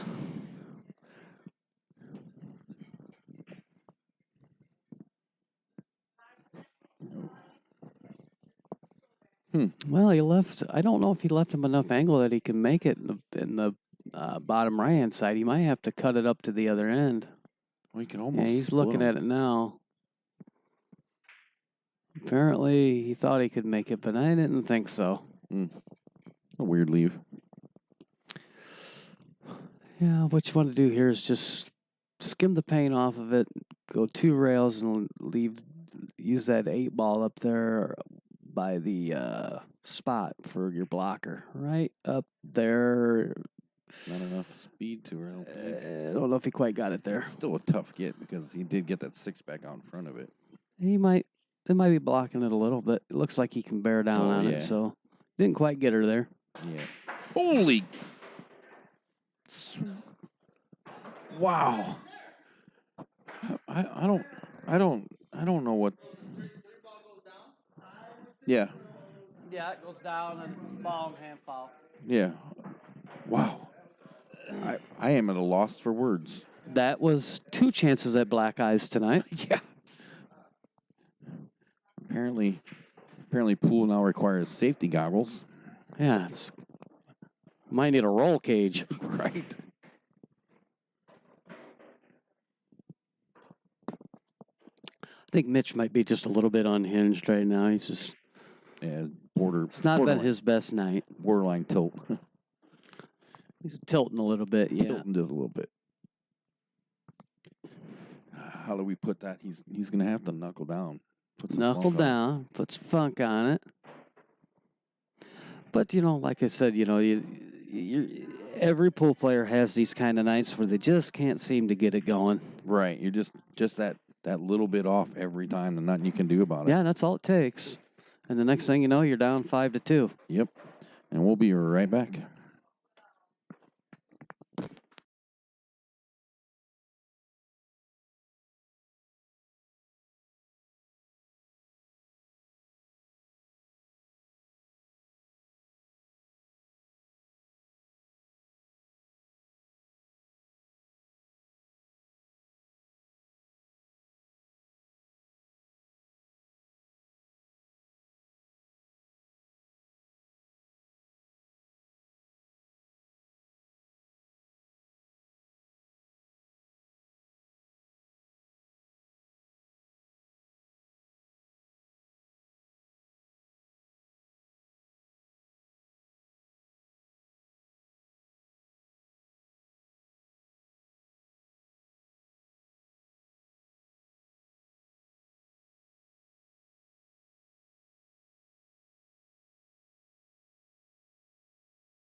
All right, here we go. 8th rack of the set. Brett's up 5-2. We're in our final set, race to 8 and 9 ball, live from Cardwell's, Rock Falls, Illinois. TNT Fight Night. Brett Hopkins, Mitch Boles.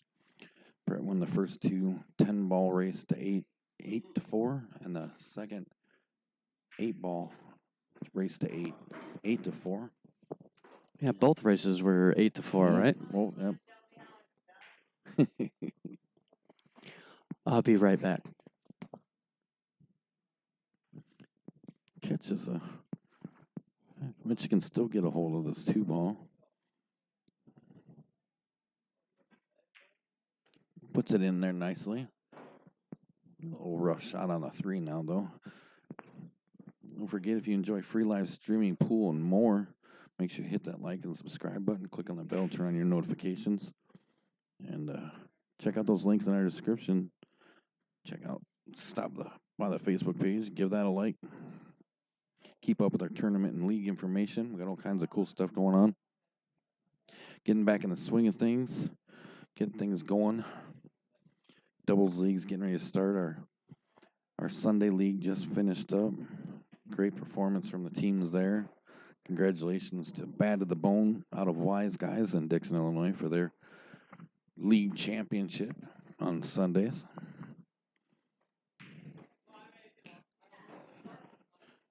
You'll see a recap of that whole thing coming up soon after we have our banquet. Coming up here this week, Sunday, we've got the Dixon doubles meeting at Wise Guys at 4 o'clock, Dixon, Illinois. The following Wednesday, March 4th, we'll be right here at Cardwell's, 6 p.m. for the Rock Falls Sterling division of the doubles league. And don't forget, we're going to try to get our little show off the ground, maybe come this weekend sometime off the rail. Yeah. Commanding her. 6-2, Brett Hopkins is dominating tonight here at Cardwell's. He's bringing it.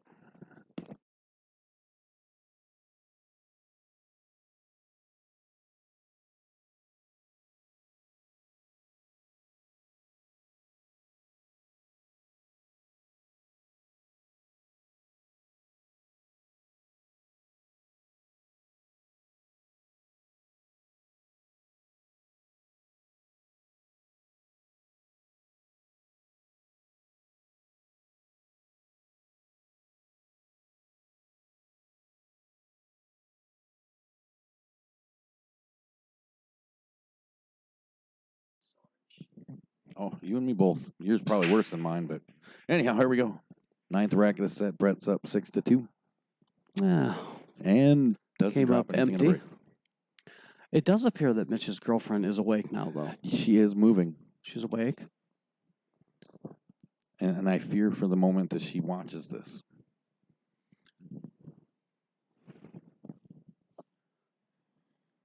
It's got a shot at the 1 ball. I think you might see him try to ride the 9 ball here. I see it in his eyes. Yep. Well, he's in that spot. He's down 4 games, hasn't won a set all night. Yeah, he's determined to get one of them. He's got to try. He's got to pull out all the stops to try something. Mm-hmm. What else can you do? Yeah, it's just one of them nights. Yep. Now, if Brett was smart here, he just thinned this one. He hit it too hard. He tried to make it. Well, he's gonna get. He's lucky. gonna get. He's gonna get some cover here. He's got some cover. But usually on that shot right there, you could just thin the 1 ball, bring the cue ball back down, just like pretty much like it ended up right there, and you can leave a safety.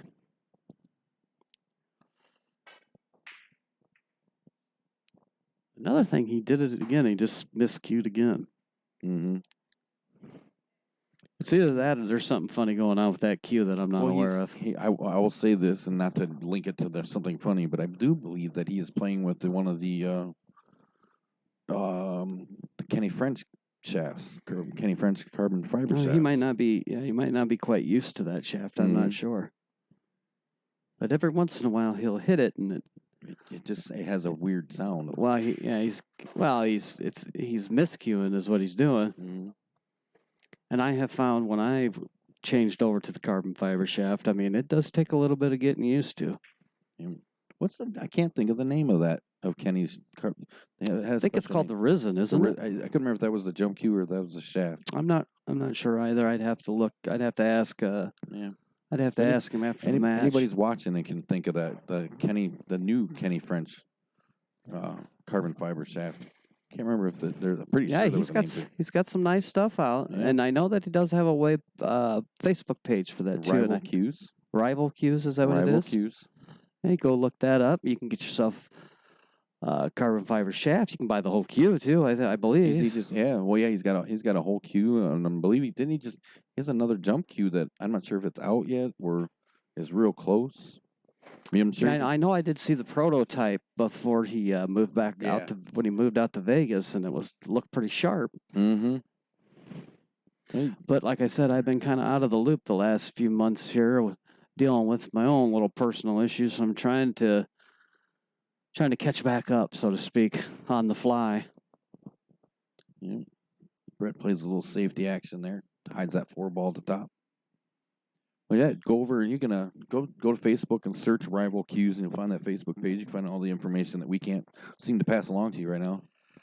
James Brashaw with the answers. He's got them all. Risen. I thought I was right. Yeah. If you can't Google it, Brashaw it. Yeah, Bradshaw knows everything. Brashaw knows everything. Brashaw knows everything, that guy. And if you need your car detailed, absolutely, there's cheap free plug for his detailing. You call James Brashaw. He'll clean the car up for you. If I remember correctly, he just shared his Facebook page for detailing. I think he's already starting to take appointments for getting the car all nice and cleaned up for spring. I believe it's called, if I'm not mistaken, James Brashaw Detailing. That's pretty clever if it is. That's kind of like the electrical business that I run. It's called Larry's Electric. Ooh, it's pretty clever. How long did it take to come up with that one? Well, I paid a team of about 500 people, several $1,000s a piece to come up with that name. Oh. But yeah, if you need to get the car detailed, just call Buzz James on the old Facebook page there, and he'll get you all cleaned up. Truck, car. I'm sure he does motorcycles. Yeah, I know he's got some pictures of his work on his. Oh yeah, I've seen some. He does real nice stuff. Yeah. I think if I remember correctly, he did Bill on the Hill's truck. No, I think you're right. I think he won a drawing of some sort last year, and he did that truck. Rigged. I do remember that. Brashaw's Auto Detailing. There you have it right there, folks. It was Bill on the Hill rigged it. You just got all the free plugs that you're going to get now, James. Yep. The next one's going to cost you. Yeah. Brett found himself in a tough spot on this 9-ball. And he did exactly what you're not supposed to do there. I get a little lucky with the angle here, but what you're supposed to do there is no reason to be jacked up on that shot. There's no way that he could have scratched at the angle that he was at. Right. You get the cue down flat, level, and just shoot it naturally, and that shot goes right in. But, some of the more inexperienced players, they like to jack up on that shot. Very nice. Nice shot. So Mitch gets back on the board now. Down. Hey, are we going to have another 8-4 victory? I was just wondering. That's where we're headed. It's 6-3 Brett. We'll be right back.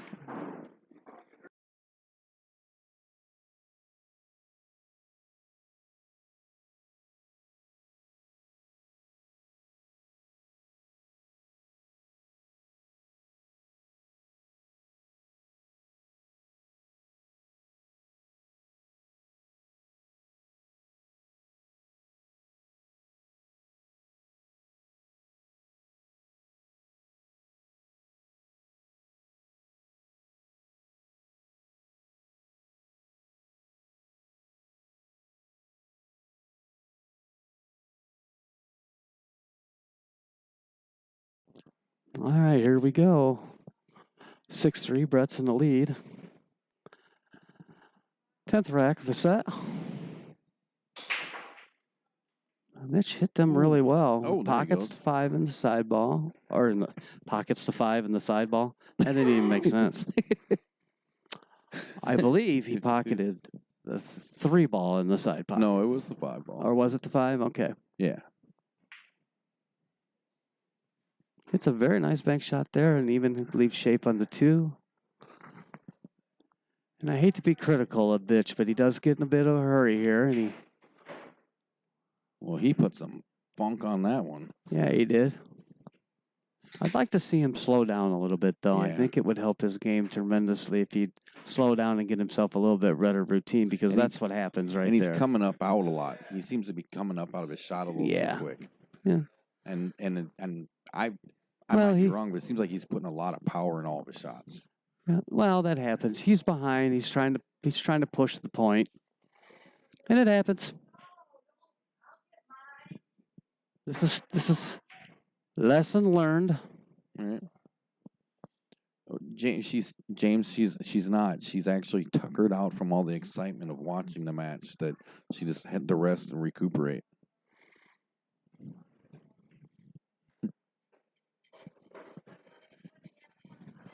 She seems pretty excited.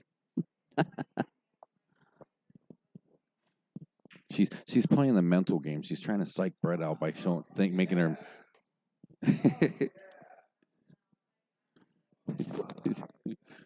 By the way, you can send the.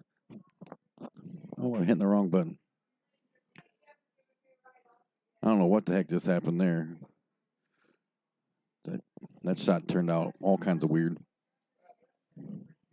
Oh, I don't know. Yeah, I was like, they both just didn't care for a second.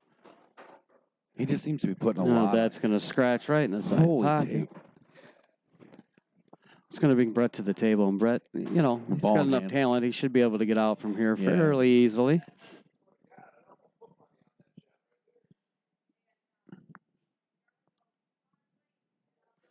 Yeah. Oh my gosh. Oh, that looked like it was wide. Well, he tried to miss ball in hand.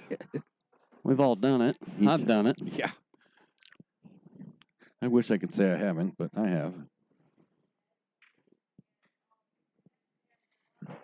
All right. He's just got to make sure that he stays bared down on this, pockets the ball, and it'll be natural shape on the 9, and he didn't make it. Oh. Wow. It looked like I don't know how that one went in there. That pocket is huge. It looked like it kicked the door open. All right, he's on the hill. Don, I probably shouldn't agree with you, but you're right. It is a little. We'll be right back. Brett's on the hill.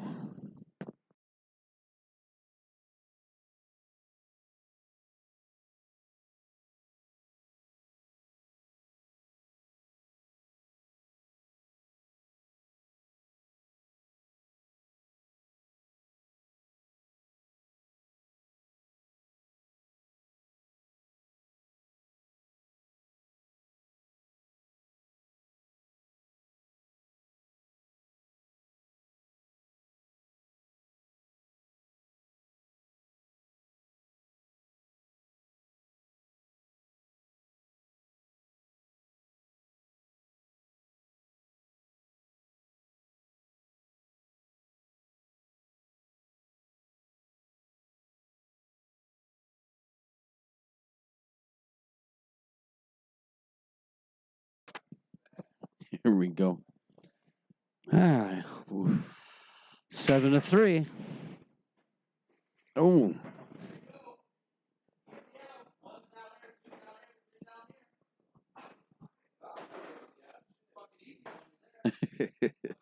That is the strangest break I've ever seen.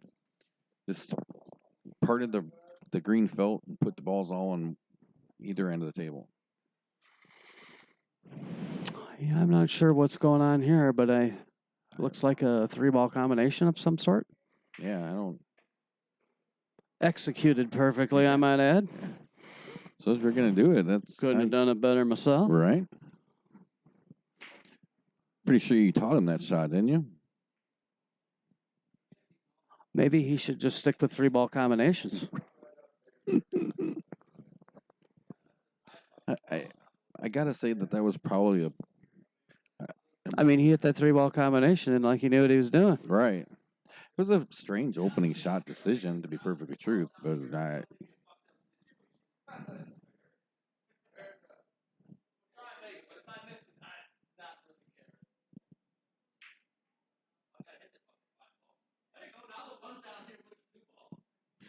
I think they're literally trying to give this game up. You can't tell that at the tail end of the third game of the set. Yeah, the booze is starting to kick in, I think. With someone, yeah. If you go back to the first time that they played, they were real boisterous and loud the whole time. Yeah. Well, they were definitely enjoying themselves. Yeah. This time was a little bit more serious, but the match that they played the first time was like this the whole time. Oh yeah. This one started off a lot more serious, and now it's just kind of circling. Yeah, it's kind of lightened up. I think Mitch knows that he's in trouble. I mean, he has no chance of. I mean, they're only playing the 3 sets, so that's. Oh, Brett goes for the short stick.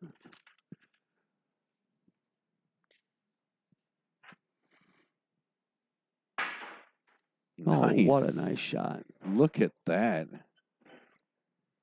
suppose you're going to make shots like that. You do when the camera's on you. Yeah, maybe.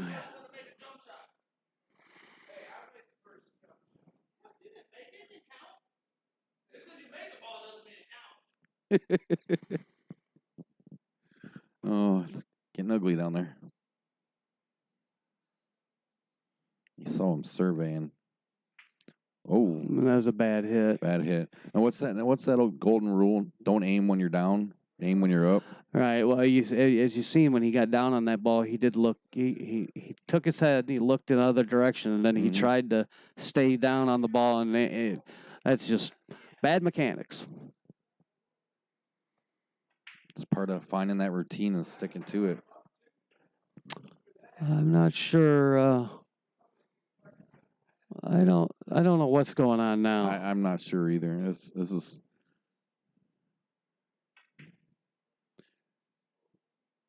Well, there's that pocket again. Yeah, it strikes again.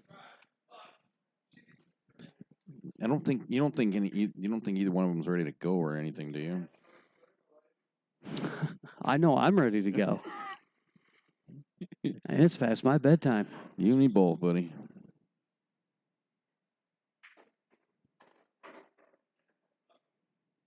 Well, he's going to leave himself an angle here, but what he's going to need to do, if he can talk himself into it anyways, what he needs to do is he needs to cut to 7, and then he's got to go up and down the table. Let's see if he can execute that shot. That'd be a pretty good shot if he can do it. Problem is people like to hit this way too hard. Oh. He did everything completely wrong on that, it looked like. It's almost... Brett's focus is gone, too, which is strange. And again, part of that's because how long I think there's been a couple alcoholic beverages flowing. You know, I don't know if if Brett has drinking, one, though. Yeah, no, Brett's not drinking. No. I guess he's... But I mean, we're just shy of 4 hours now, and we've been playing. And Brett's in a position where there's not a lot of pressure on him. No, he has this handily. Yeah. But this should be the end of the game, actually, right here, if he doesn't screw around and give it to him. I will pass the message along to them, James. What is it?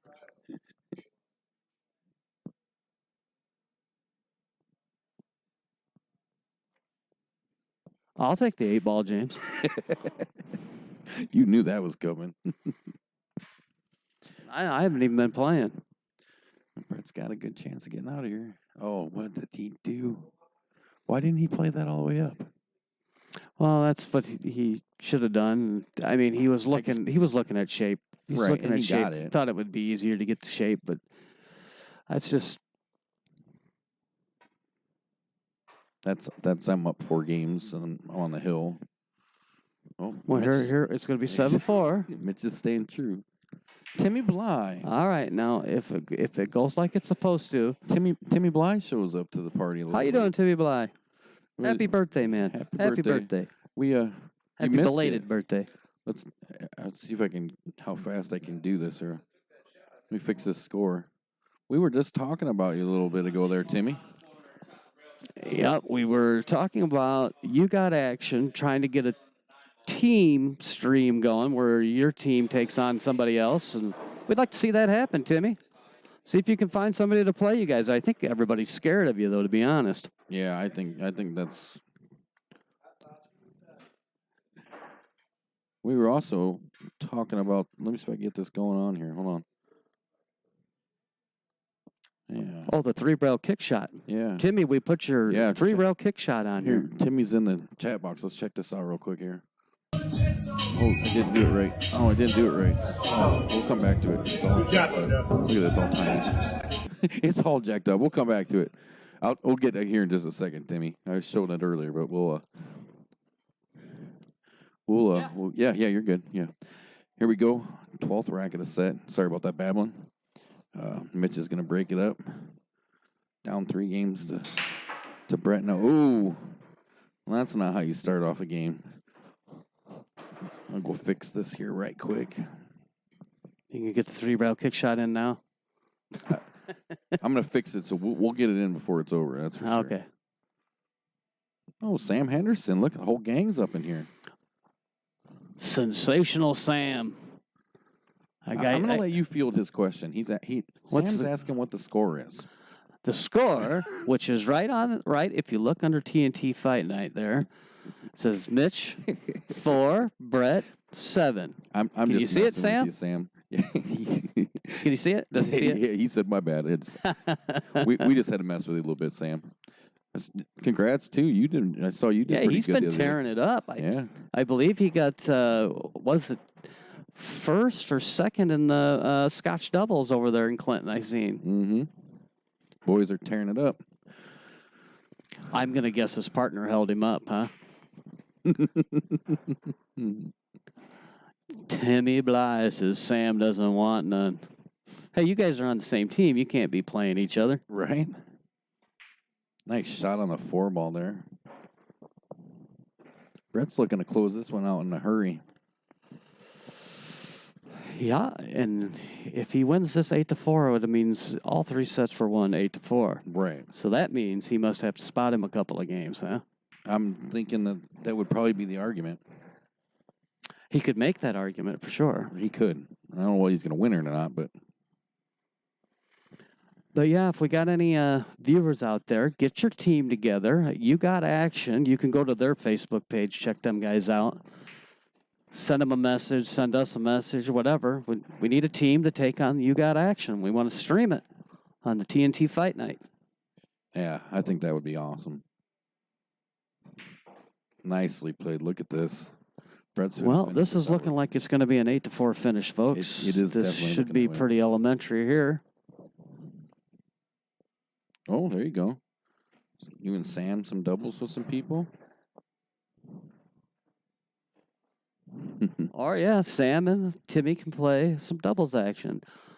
Brett's looking to close her out right now. Puts it away. And there's the win, 8-4. All 3 races, 8-4. Another 8-4. Put that 3-rail kick here you shot go. on. Here you go, Timmy. We're gonna show this again. We showed it a little earlier. It's Timmy Bly and his part. Who? I can't tell who that is in there. Who's that shooting with you, Timmy? Is it Cameron? Is that Yeah. Cameron? It's a nice 3-rail kick there. Timmy and his partner are playing Scotch doubles. And you can see right here, Timmy walks past the cue ball, which is up along the side rail, and the 8 ball is on the other side of the table, just beyond looks like the 2 and the 5, I think it is, Timmy. Timmy checks out, and look how confident he is about that. He's like, I got this whole day. Oh, yeah.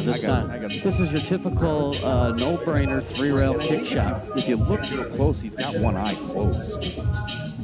I think Josh Goodnight. Josh Goodnight. Yes, that's who that is. Yeah. I think he does this with one eye closed. And here it goes. Just freaking beautiful. You can't. Bingo, bango, bango. There it is. That's just nuts. So, well, we appreciate you guys hanging out with us. Yep, I'm out of here. Yep. Thanks, Hollywood. It was good seeing you, buddy. I'll get a hold of you, and we'll get that show going. So, we've been TNT Fight Night live from Cardwell's here. Brett Hopkins, Mitch Boles, They played 3 sets, one race. I